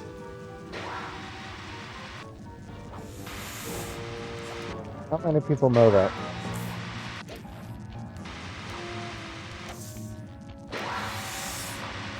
Oh, this is just moving quite slowly. I mean, fair.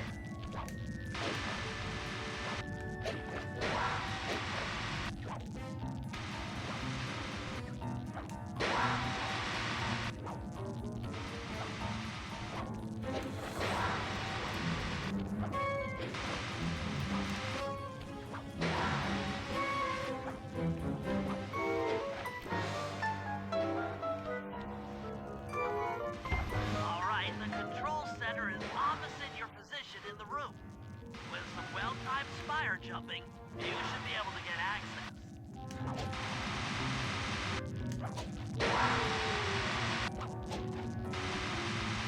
Meanwhile, it was the heavy weapons guy who said, fool me once, shame on me. Fool me twice, also shame on me. Fool me 3 times, I am sent to my death.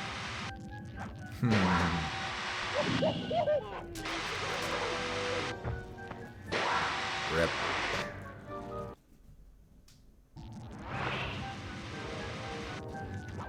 I guess whoever fooled him did indeed outsmart Fool it.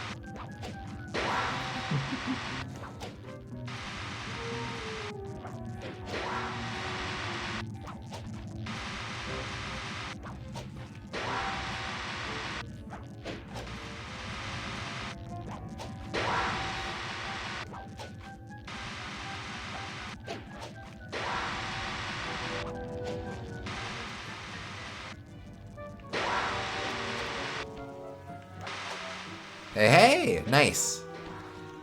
That It would be a lot more arpeggio effective if really knew his encryption algorithm. As it stands, I'm only 86.5% convinced the code to the vault is 725. Really new past tense. Interesting. I think those saws would be a lot more effective if they just turned them all on at once. Well, yes. Shadow power. You got the shadow power boom.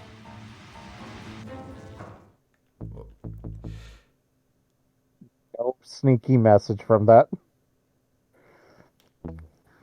Move without being seen. Oh, okay. That's invisibility. Fair enough. Yeah, I mean, we've earned it. That's lights out for this engine.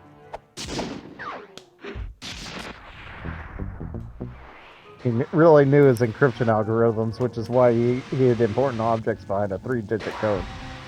Yes, the most secure of algorithms. I mean, what are the odds you're going to guess that? Like 1 in 1,000 or something.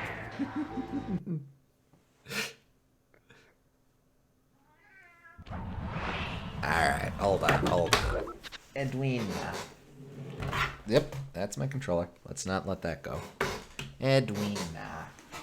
No, it's okay. Go.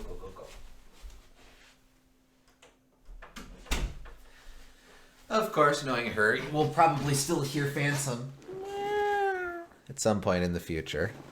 So, look forward to that, I guess.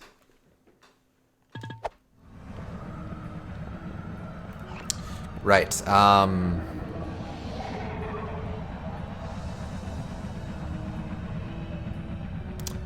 east away. So the only issue is we can't run like this.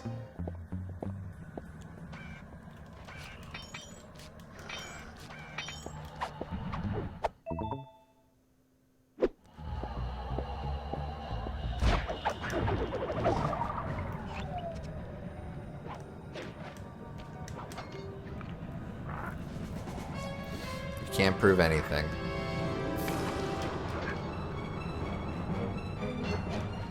I like how Murray and Bentley are kind of glancing at each other on the pause screen there. Oh yeah. Happy to have you along, Bentley. What do you need me to do? Pickpocket the guard's keys to the engine room. Once you've got the door open, I'll take over. Okay, you should take your position. It's not gonna take me long to lighten these guys of their keys.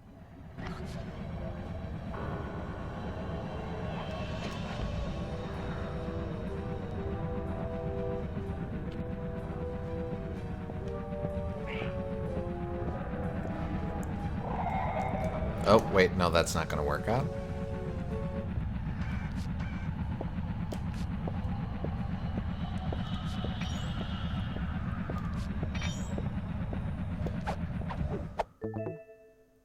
It is kind of neat that this game is, in its own way, doing what the previous game did with its final world, where it's quickly sprinting us through all of the other gameplay modes. Uh-huh. Oh, I can't turn invisible if they see me.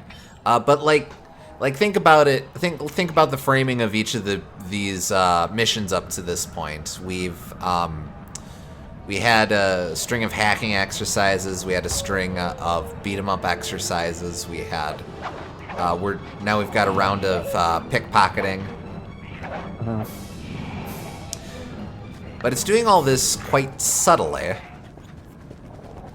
Like, Yeah, it's still a final exam kind of area, but maybe not as blatantly a final exam as a lot of video games. oh, A guard carrying a key was killed. I guess we are canonically killing them. Or, well, we didn't do that, but...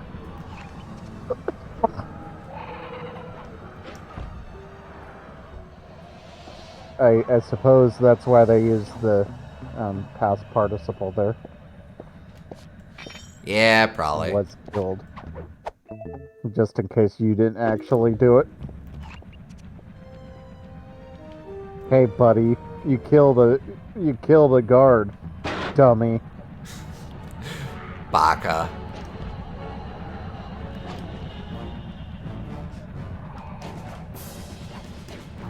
I'm just saying, if no one lives forever can have multiple types of defeat message screens, I don't see why more games can't do that. You were killed. I mean, this has several defeat message screens, depending on what mission you're on. Yeah, that's true enough.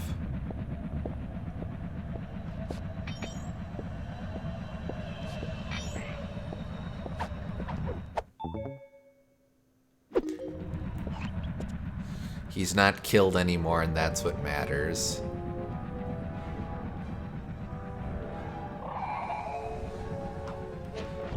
People die when they are killed, but only for a little bit.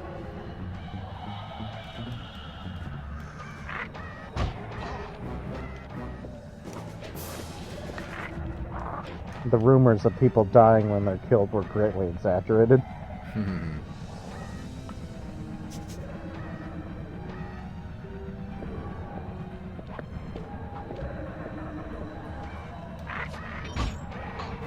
Well, this is gonna take a bit.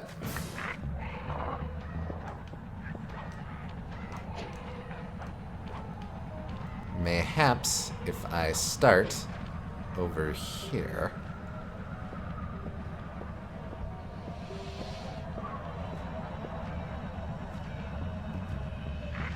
Oh, come off it. Hey! Okay, but you all saw that, right? That wasn't me. Maybe, like, because they saw you, that was their cue to, like, take their key into the afterlife, if you know what I mean. Oh, it's like a cyanide capsule, except a jetpack. Yeah. I mean, I might venture to suggest a more straightforward way to approach that, but fair enough.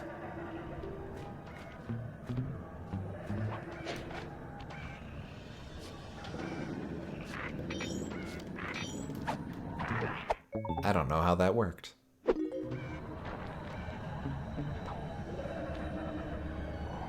Guard seems to have his back to the wall. Maybe you could try luring him away. Well, nuts to that. That's probably how you are supposed to do it. But I can also just be a cool guy. Invisible. A cool guy who exploits level geometry. like a cool guy. Everyone knows cool guys have no regard for collisions.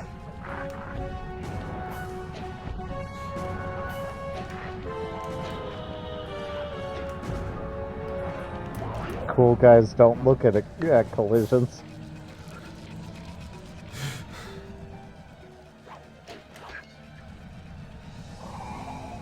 They walk into things and then walk away. Eh.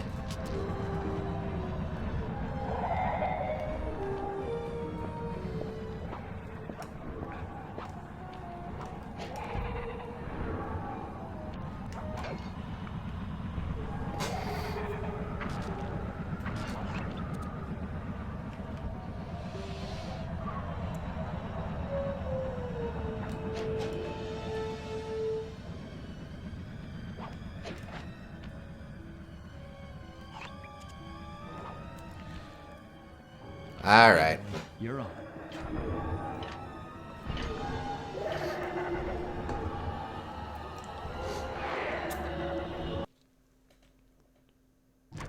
Bentley, I'm looking at these, blueprints, and I think you've got to shoot out all the bolts with your dart gun to get up to the second level. Here's the hard part. Once you shoot a bolt, you'll need to then take out the bulb the electricity is going to. Maybe you should have listened to what he was saying. Take out the bulb the electricity is going to. I deserve that. Thanks, Murray. I don't know what I would have done without you.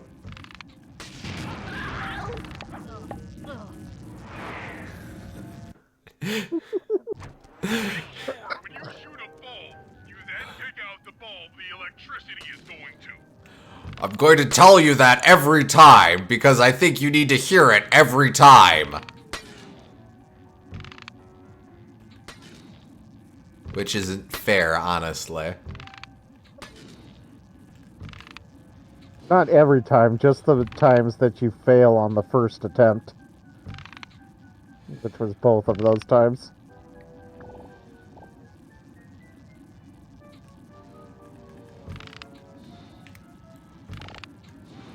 Come on. Ah, man.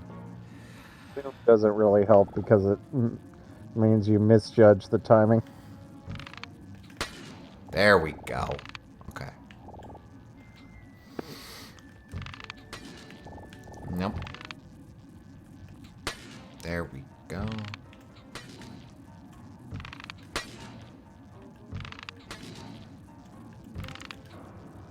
Crap. Ah. If you're wondering, there's a little bit of a delay before I can fire again.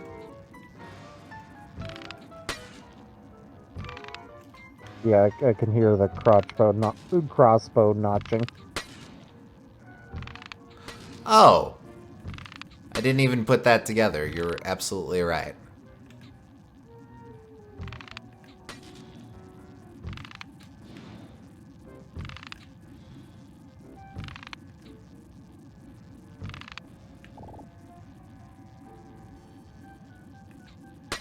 Yeah, boy.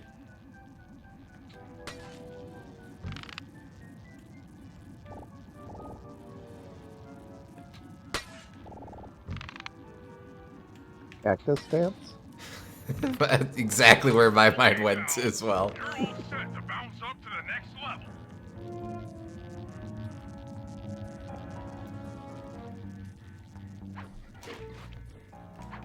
If I'm reading this right, it looks like you need to bomb those power nodes to get into the control room. Once that door is open, you'll be able to shut this engine down for good. I love that he can even take a word like power nodes and add an inflection onto that. Power nodes.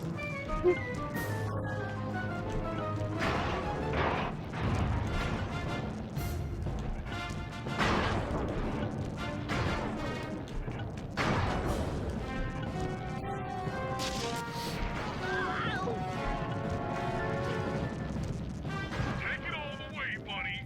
Put the override switch and this engine is toast. Oh. That was a chair. That's one less engine for that creepy clockla thing to draw power from. I was hoping it would be a money chair.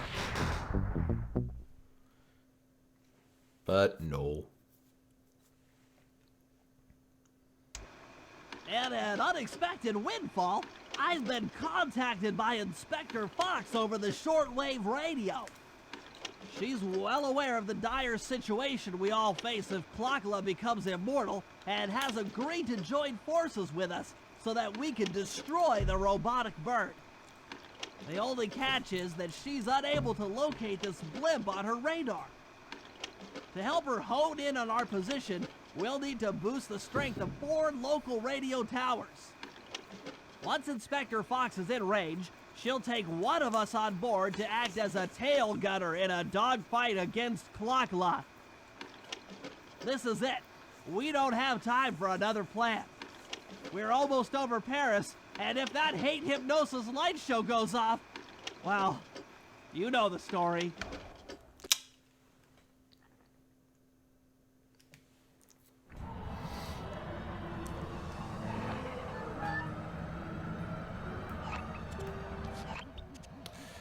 Mega jump job. I'm pretty sure that that job is the start of the end. So I'm going to take this opportunity to go use the restroom. I will be right back. All right.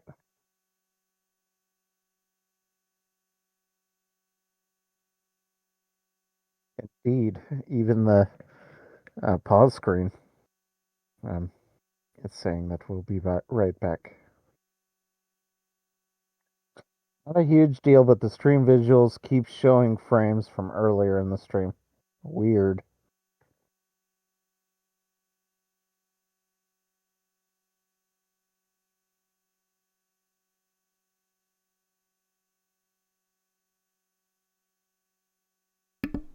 Sup? Welcome back. Not a huge deal, but the stream visuals keep fucking and showing frames from earlier in the stream. Is that happening right now?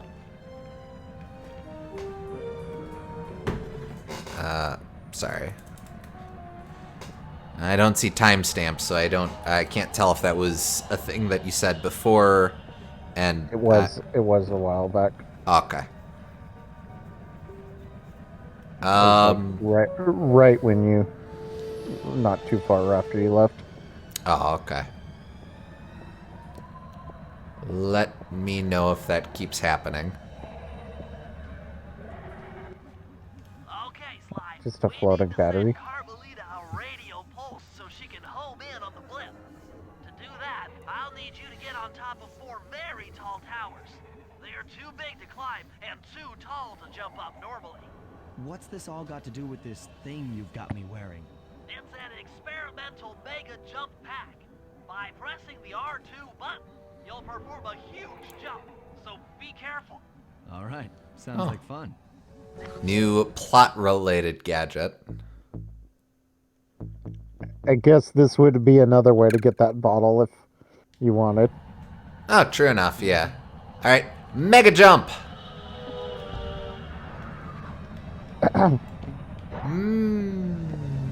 Mega jump.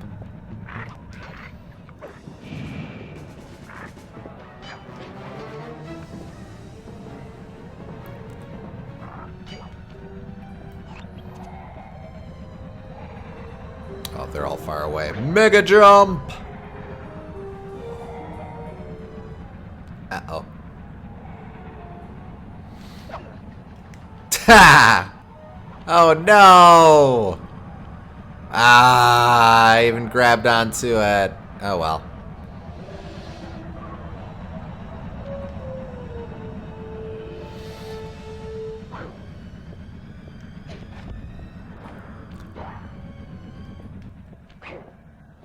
I like that it's just the moon jump function.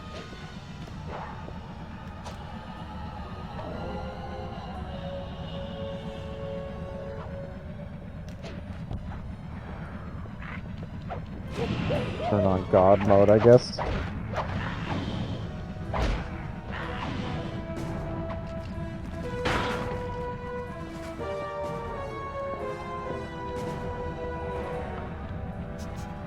Okay, I mean... Oh, I see.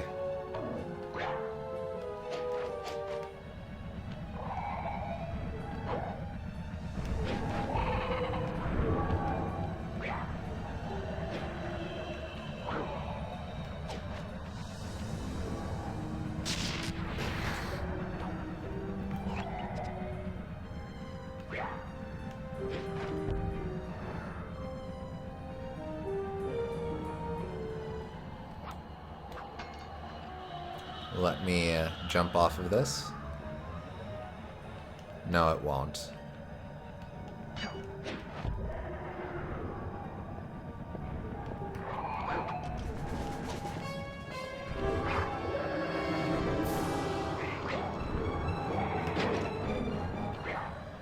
Donk.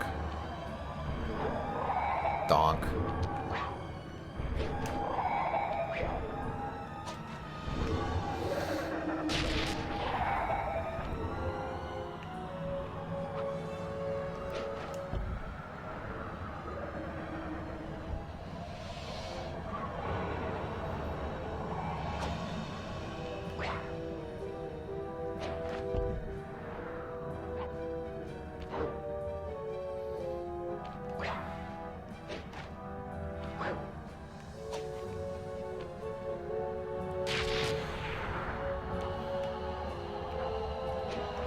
Oh, oops. Oh well.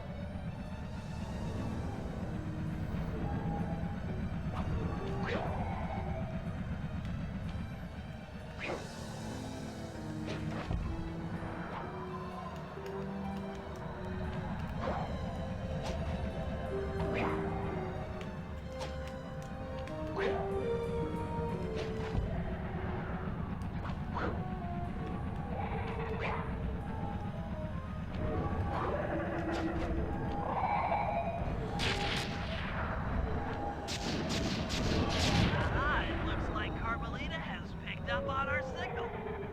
She's now headed on an intercept course directly for us. Alright.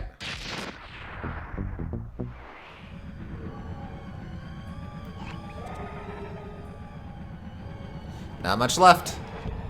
Ah, I lost the thing. I assume I did. Well, it's not on your back anymore, so. Yeah, rip. Oh. Well, I definitely want that back.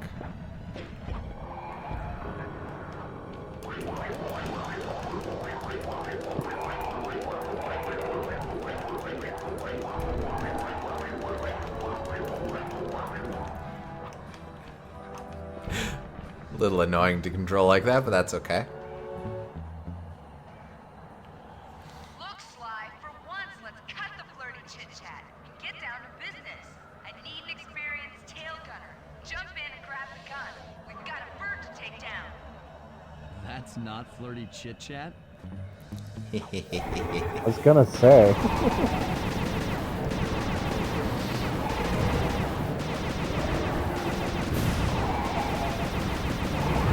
Mila's not gonna like that.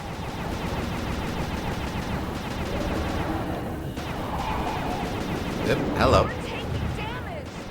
Yeah, I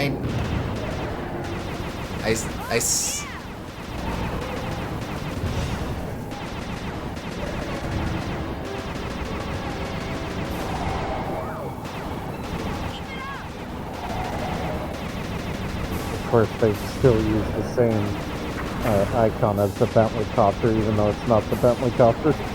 Oh yeah.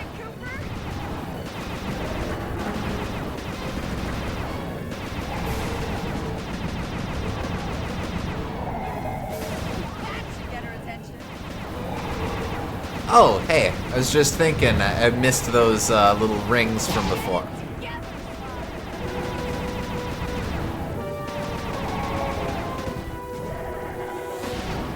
Oh, I see. We switch polarity on those rings.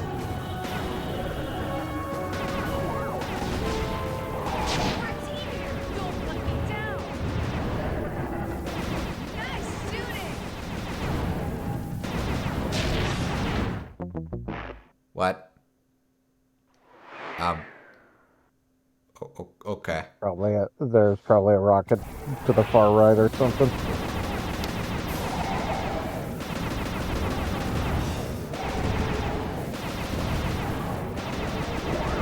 We're getting through.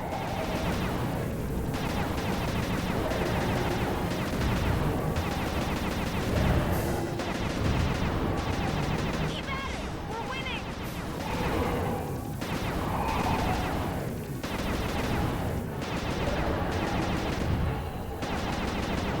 You're doing it, Cooper.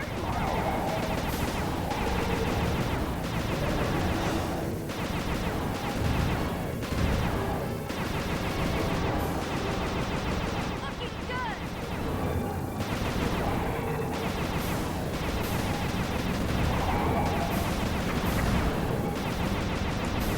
Yes.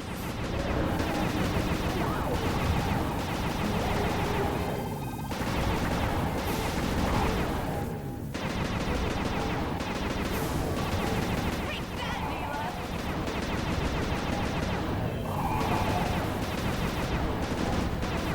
We're a team here. Don't let me down. Mila's not gonna like that.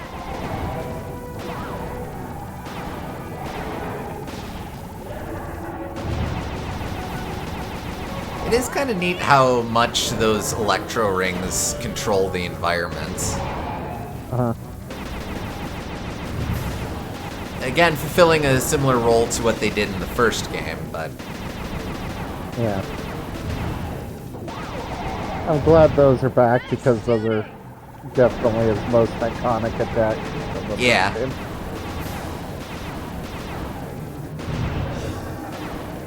Keep it up.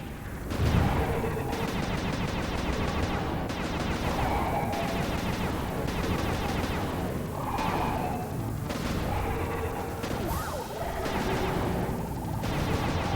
right.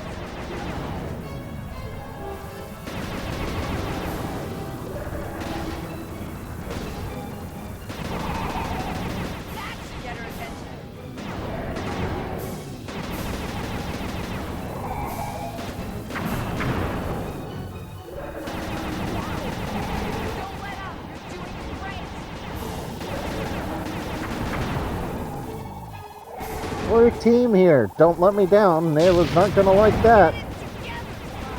Oh, I see. She shoots, sometimes she just shoots fast, tracking attacks. That was some terrific shooting. Don't think about that too much. We've got a serious problem here. Kalakala's looking mighty upset, and I think she's going to take it out on us. Usually they don't just come out and say it like that.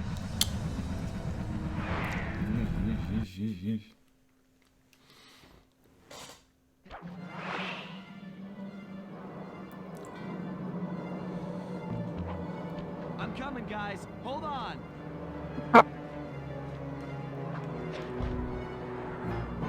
When's this bird gonna stop?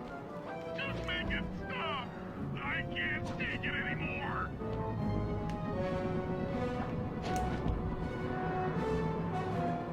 This is kind of similar to that last section in the clockwork fight too, when you're he was in the lava. Yeah. Battery, I just knew it. What? But yeah, indeed. It is neat to, Real Sly, this is getting kinda out of hand. neat to have the continuity in place. Yeah. Oh, ow. I stubbed my toe.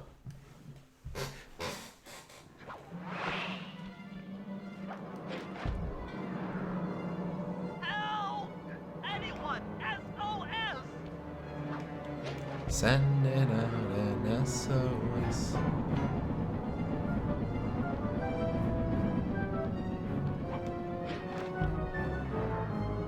I'm hyperventilating. I need a paper bag.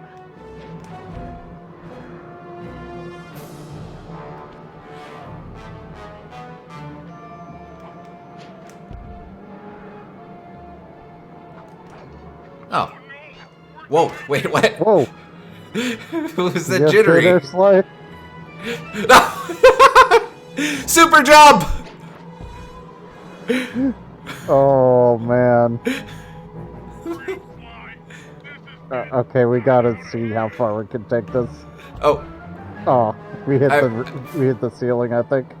no, I let go early. I misunderstood the request. But Oh, we can, even fumbling, we can get most of the way there. I can't take it anymore! well, I want to see if we can see the edge of the skybox that way. Okay, hold on.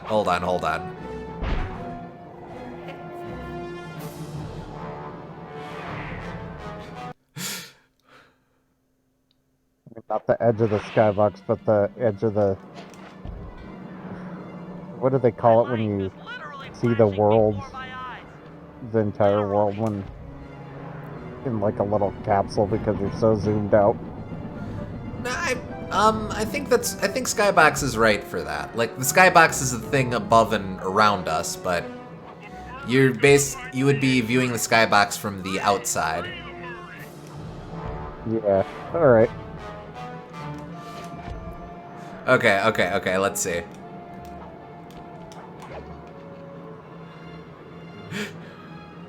Wait. Yeah! Go! Okay, that's the apex of our jump. Are you sure? Wait.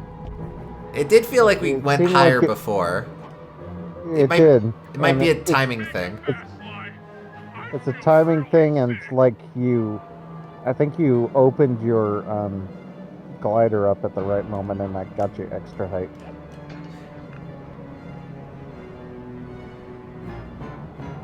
Oh no! Help! Please! Gotta be climbing on the other side. No. Oh, Oh, wait. Yep.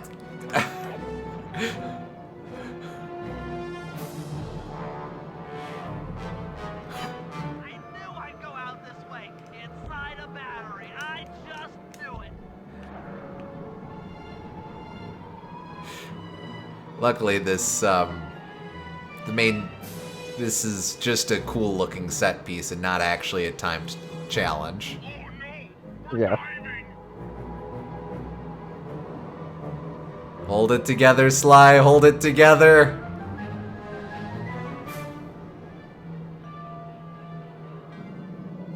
If I get out of this, I'll never speed again. Okay, I think we get more tremblies the lower we are.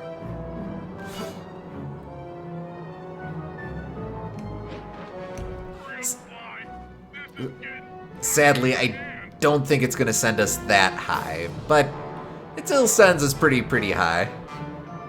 Yeah. I think I can make it all the way to Klokla. I'm scared, Sly. Hurry. We should also probably give those guys a reprieve. Yeah, okay. Do we... Okay, wait. Nope. Sup? Uh-oh. Okay, we made it. Don't worry. Want a piece of me? Don't worry. There's plenty to go around. You might have a new body, Neela, but you're still the low-down, backstabbing coward we've beaten time and time again. This won't be any different. Be brave while you can. I might not have the immortality of your head, but I feel some power growing within me. Alright, little more to go. Okay, well, that's not the play.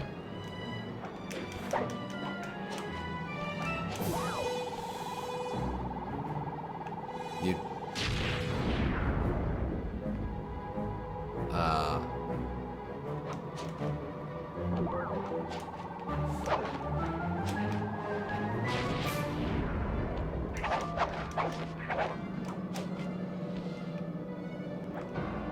Wait, I can't actually remember what I'm supposed to be doing. Oh, yeah, that!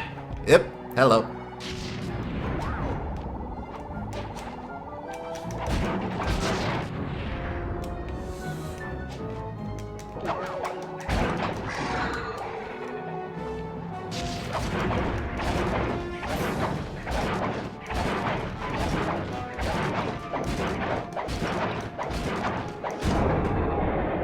It's not actually that hard.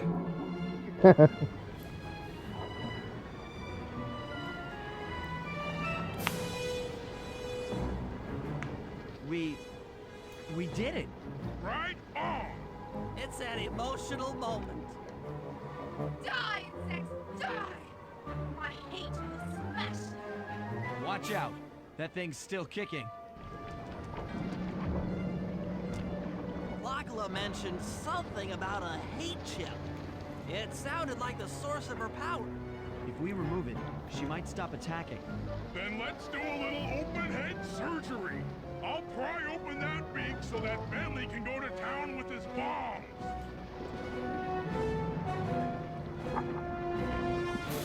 All right, one final round. Yep.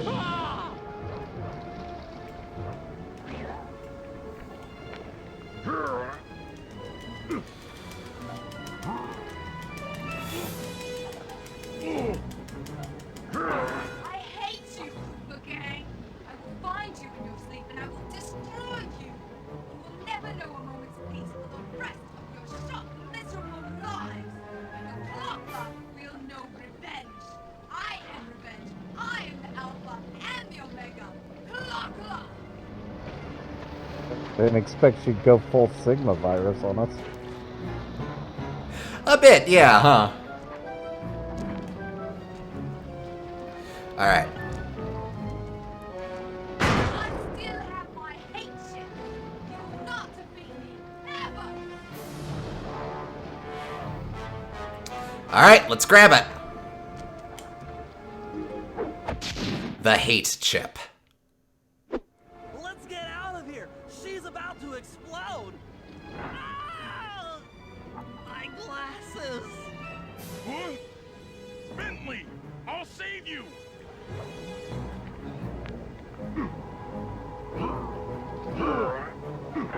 Pick me up.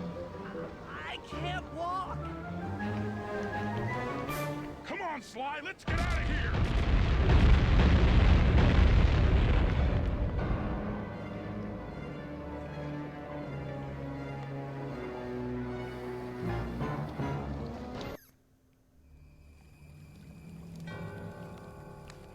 And there we were, at the end of the road.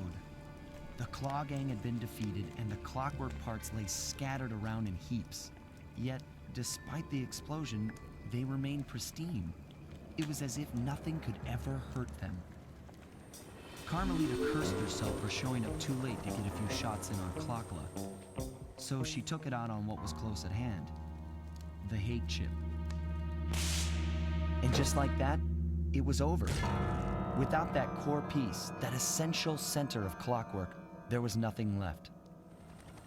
The parts aged before our eyes as if time had finally caught up with the ancient bird. How ironic that Carmelita, a police officer, would be the one to lift the curse from the Cooper family. The menace of clockwork would never again rise to threaten me or my children. True to her nature, she informed us that we were all under arrest. But one look at my gang told me that we were in no shape for a fast getaway. So I offered to go peacefully in exchange for letting my friends walk. They'd taken some bruises through all of this, but I was surprised, shocked really, to see them leave their gear behind as they walked away. Their wounds were deeper than I'd imagined. Those guys were hurting. Carmelita's old police unit soon arrived. With me in custody, her name was cleared, and she even got a well-deserved promotion. It was the least I could do. The ride to HQ started with us sitting in silence, trying to read each other's thoughts. As the reality of my capture started to sink in, she began to relax, and we got to talking. We spoke freely about our previous adventures, comparing notes and even getting in a few laughs. Then we started talking about, well, everything. Books, music, art. It was like we were on a first date. She even showed me the bottle she'd been saving for the special occasion of my arrest. My heart sank when she realized that our short flight across town had already taken 2 hours, a fact I'd kind of clued into after seeing the Eiffel Tower float by 17 times. She went forward to ask the pilot what was up, and it looked like my pals had left me a little going-away present before taking off. Floating away on the night breeze, I could faintly make out Carmelita's voice. I'll find you, Cooper!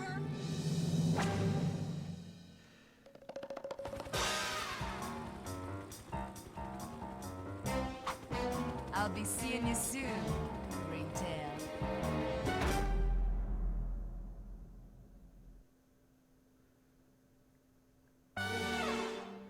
And that's game. All right.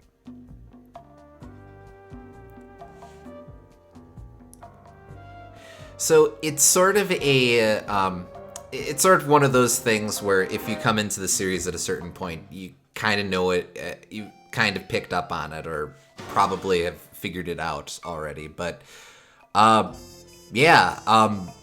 last strike has permanently paralyzed Bentley. In all future appearances, he will be in a wheelchair. Interesting to know that they went there. Mm-hmm.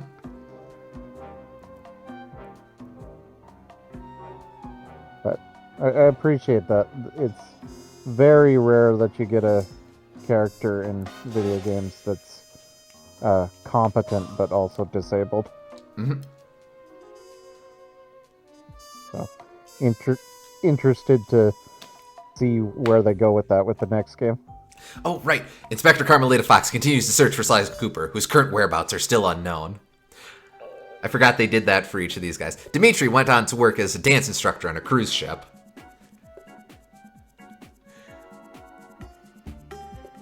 Rajan now owns a series of rug outlets across North America. No animals were harmed in the creation of this game. The Contessa went on to become the most successful real estate broker in the great Milwaukee area. Not how you spell Milwaukee, but that's okay. Jean Bison went on to work for the EPA. And ended up frozen yet again on a rescue mission saving baby penguins.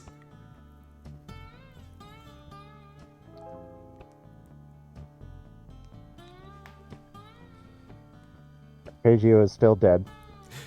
Yes. Well, there's no getting around that one. Okay, that's it. You've seen everything. You won. Go outside. That is your 100% completion message. I first got that, I think, either late Friday night or early Saturday morning. It was very much a, how? Oh, and it's just credits. Okay. Fair enough. Can I un? Nah, we're here for a while. Oh well. I will say, not just because you cheesed the fight, but I would say that fight it felt quite a bit easier than the first game, which is a little bit, maybe not as exciting as I would have hoped for, but I really like all the plot things surrounding it, so it makes up for it in that sense. Basically, yeah. I am a bit surprised at, excuse me. In retrospect, I'm a bit surprised at how strong, the first game's, clockwork fight was in retrospect. And yeah, I would kind of say that sort of becomes a trend for the series where, the appeal to the endings becomes more focused on the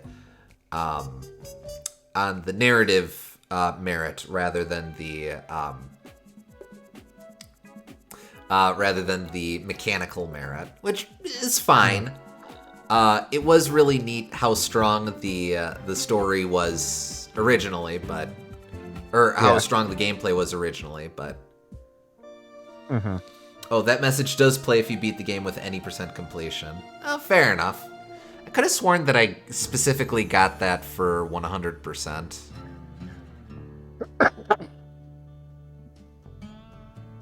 No biggie, though. Probably just misremembering. But it also bears mention that, strictly speaking, we never fought Clockwork in this game. Yes, you did. We fought, Yes, you did. I mean, sure. But strictly speaking, the intelligence that was Clockwork was defeated in the first game and did not return in this one. Yes, and Danganronpa is like that too. Yes, I'm sure.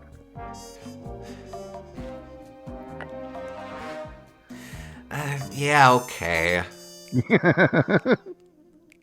But I mostly think it's an interesting choice to have.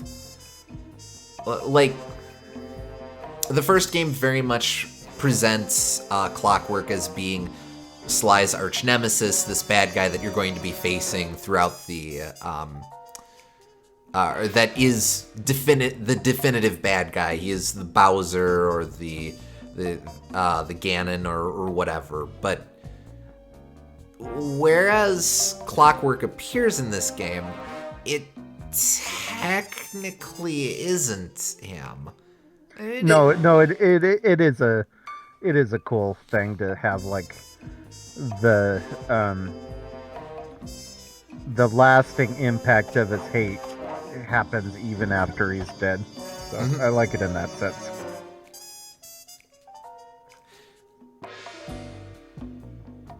Is he kind of fading into the...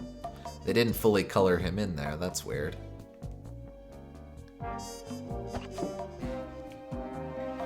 But so, yeah, that's game. That's... Aside from the Diablo Thunder flop, which I think is just a stronger flop. Yeah. That's everything there is to this game. We could spend an hour grinding for money, but I think we're good. Nah, yeah. You can find out what the Diablo Thunder flop looks like on YouTube if you're really curious. I'm sure it exists. Mm-hmm. But so, But yeah, I really enjoyed that game. I think the um the gameplay dynamics and the character dynamics between the three main cast members were super strong. Um, See I it, Will. feel like, see, well, I think that um, just in how they play off each other, both as characters uh, and how they complement each other in gameplay, makes this one of the stronger examples of that sort of thing. Um, I feel like in a game like Banjo-Tooie, you can sometimes feel like, well, now I gotta run through the area and clear out all of the fetch quests with Mumbo or the transformation. Or in a game like Sonic Adventure, you feel like, well, now it's divided into parts that aren't fun and parts that are fun, depending on which character you're playing as. And Yeah. to a certain extent, I am less harsh on those sorts of games than most people are, because I like the carnival style of or buffet style of picking a lot of different gameplay variety and enjoying variety for its own sake. But still, I think this makes the best case of, or one of the best cases of, having those different gameplay styles synergize with each other. It feels like every time you might get a little bit burnt out on the stealth, then it gives you a break where you can just smash things with Murray, or you can do a hacking minigame with Bentley, or you can do some sniping, which it is another play on the stealth gameplay that Sly has, but instead of being more about evading things, it's about finding choke points and using them to your advantage in a strategic fashion. So it does a good job of like having a good reason you're doing all of these very different things, and that makes it a lot easier to forgive than in a lot of cases. I feel this would be a good game for people who are usually apprehensive towards platformers that do that sort of thing. Maybe give this one a shot anyway, because it is not as egregious with that sort of thing as many other examples. Agreed. I like your take on it being different types of stealth, or just disengaging from the main intent of the game for a while to be Murray, but that's fun itself. Like, hell, the difference between this game and something like Sonic Unleashed, where you have to do beat 'em up stuff for a while, is that this game knows how to pace itself. Right. You're not you're not spending 20 minutes with aggressive trumpets, friggin' doing basic ass beat 'em up stuff. You instead have very pleasant trumpets while it happens.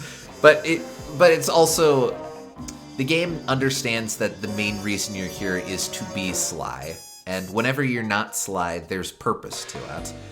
Sometimes it's as a reprieve, sometimes it's to explore a different avenue of the thing. Sometimes it's for story purposes, and it tells a very interesting story doing that.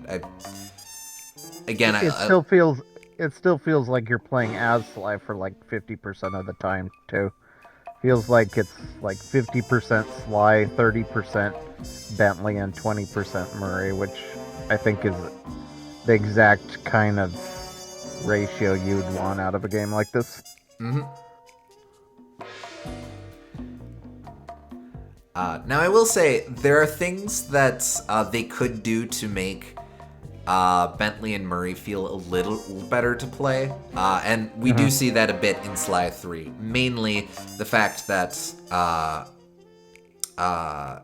you can pickpocket as non-Sly characters in that game, which is a little thing, but it does a lot to it does a lot in terms of, I need money for stuff. But I'm not playing as Sly. Well, I guess I can pickpocket with someone else. But even then, Yeah. those types of improvements are very small improvements. And I think that's a good choice too, because like the pickpocketing was a strong element of like, it doesn't add much in each individual moment, but I think as a whole it's a great way to keep that gameplay loop going. I'm always looking for like little things that you're doing a lot of in video games that are engaging in their own right, even if they don't mean too much individually.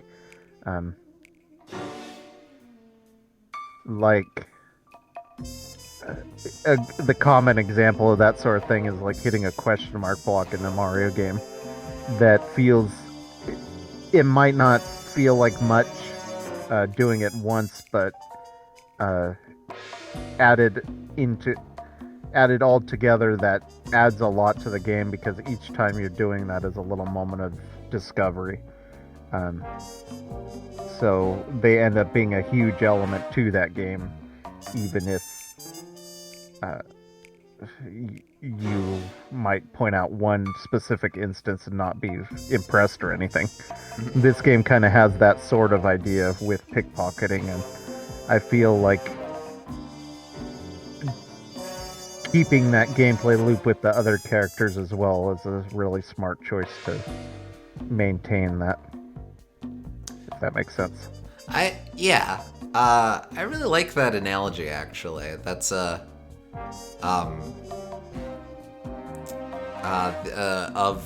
little things you do in games that cumulatively add to a larger experience. Yeah. I'm gonna have to think about that. But let's see. What else? Oh, I've said it before, but the story to this game is just fabulous. Fabulous. Oh, yeah. Fabulous. Like, the first game has a very basic story. I think it's good for what it is, but it is a very basic story. I really like that with this game, the series starts to really explore more complex concepts and ideas, while still feeling very Saturday morning. Like they take all of these concepts and they're simplified to the point that as a kid you get them. At least I assume. I played this as a teenager, but they're simplified to the point that if you're a kid, I imagine you get it, or you get the high idea of it. Like, you don't, maybe if you're really little, you don't understand that spice is drugs, but you still understand that it's playing with this thing, or like, I really like how Sly explains in his monologue how he characterizes Jean Bisson and presents this idea of this guy out of time who, in his time, he would have been a hero, or you have these little tiny nuggets of really interesting ideas that the game doesn't spend a whole lot of time on, because it's most interested in maintaining momentum. And that's fine. We don't need to spend a whole lot of time examining these characters, but it gives us just enough, and it respects the players enough to trust that they can understand from these specific things. I think it's a good example of how, like, just having the context can make a little bit go a long way.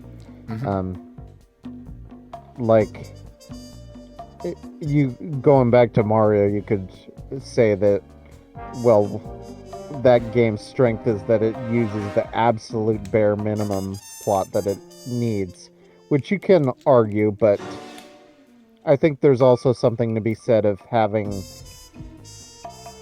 plot that's still um, is significant to sink your teeth into while having it um, act as a complement to the gameplay instead of it being the star.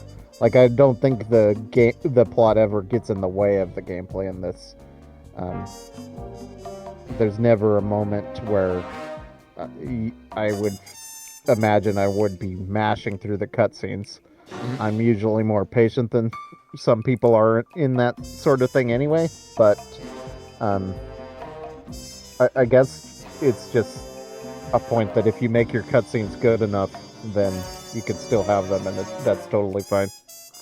That's a big part of it. Yeah, like this cast is great. Your weakest link by far is Arpeggio, but that's also the point of the character is the bait and switch. And even for how little we get him for, he's fun. He's fine. Well, I mean, I like Arpeggio's villain motivation and his the moment where he outlined all the plot. That was a cool moment. So yeah. And again, it's mostly just that we don't have a whole lot of time with him. I think every major player in this game, there's a lot to like with them. The very strong writing, the Cooper gang, how they play off of each other.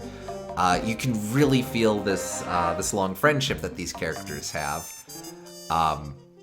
I like the little quiet character arcs that you have with like Bentley, how he starts the adventure terrified to actually be on the field, and then the way the Rajan fight goes down, he has to rescue everyone else, and it's him coming out of his shell, having to be quite literally, and having to be brave enough to save his friends, and how that sort of renews their bonds of friendship. I totally forgot about it, but I like the specific detail that after the events of the jailbreak, when they're just reminiscing and they're having such a good time, they keep having to pull over to the side of the road because they're cracking up, and they give themselves a couple weeks off to just go camping and be buds together. It's like, that's really sweet. My favorite thing you can do with any cast of characters is to give them downtime. Obviously, not so much that it interrupts the narrative, but to just experience these characters just vibing and playing off of each other. And there's a lot of that here. There's a lot of really strong writing. There's a lot of really smart writing. Some of my favorite moments in like Ace Attorney, for example, are before they discover the body. Yeah, definitely. The little snapshots of what's Feeney and the girls up to these days. Yeah.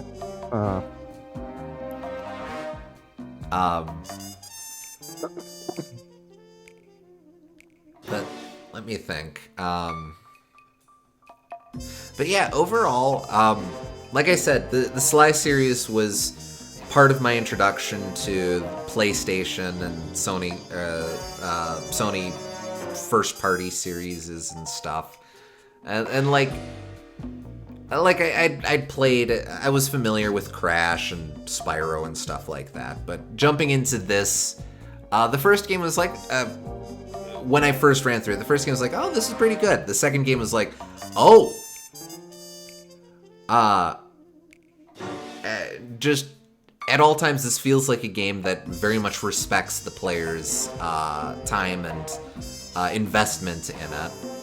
Like, I criticize sometimes games that don't feel like they have respect for the player's time, like with certain bosses or certain sequences or whatever. But I don't think there's ever a point in this game where the game isn't giving something to the player. Like everything in this game feels very purposeful. Like it's everything you do is justified by the plot, but even beside that, it's also justified by the gameplay loop, and it almost doesn't have a whole lot of like really good stopping points, just because you're so excited to do the next thing, and because everything is connected to the hub area, you're just wanting to move into the next thing. But Yeah. It's not an insult to a game to say that you don't want to stop playing it. So Yeah, I distinctly remember I got to the end of my Sly 2 playthrough. Like I said, I rounded it out for 100%.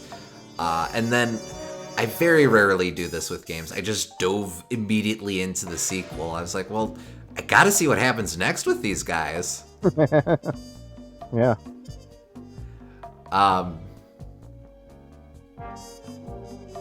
That would be a great transition point to start talking about the sequel. But before we get to that, just real quick, I think traditionally, or to this point, Sly 2 has been my go-to for my favorite in the series. I think, especially on this revisit, I think you can make an argument for Sly 1 having some more interesting gameplay sequences, but it's pretty close.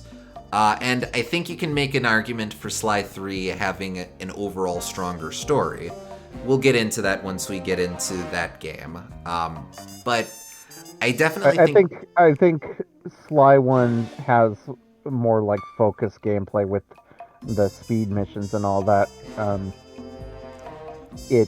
If you just want a pure platforming challenge, it probably appeals more on that level. But different games can be good at different things, and that's totally fine. I think that's a good way to put it, yeah.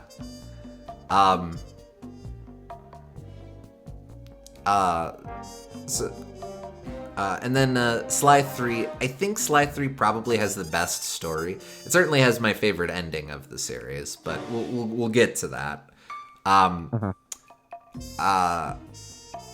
Gameplay-wise, it's a lot of the same as Sly 2. It has some different ideas that again, we'll get into. I won't say too much, but well, I know there's like 9 playable characters, but a bit, yeah. Somewhere up there, yeah.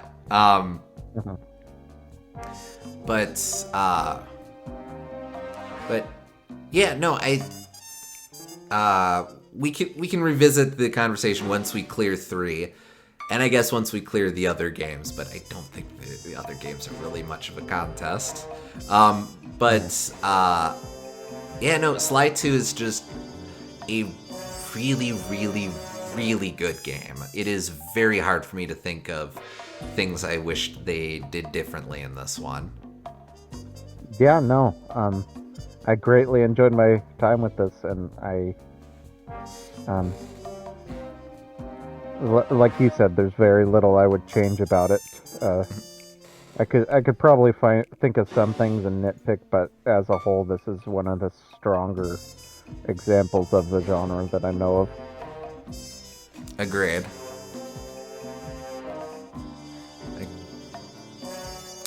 I think on that note, then, we'll go ahead and wrap up here.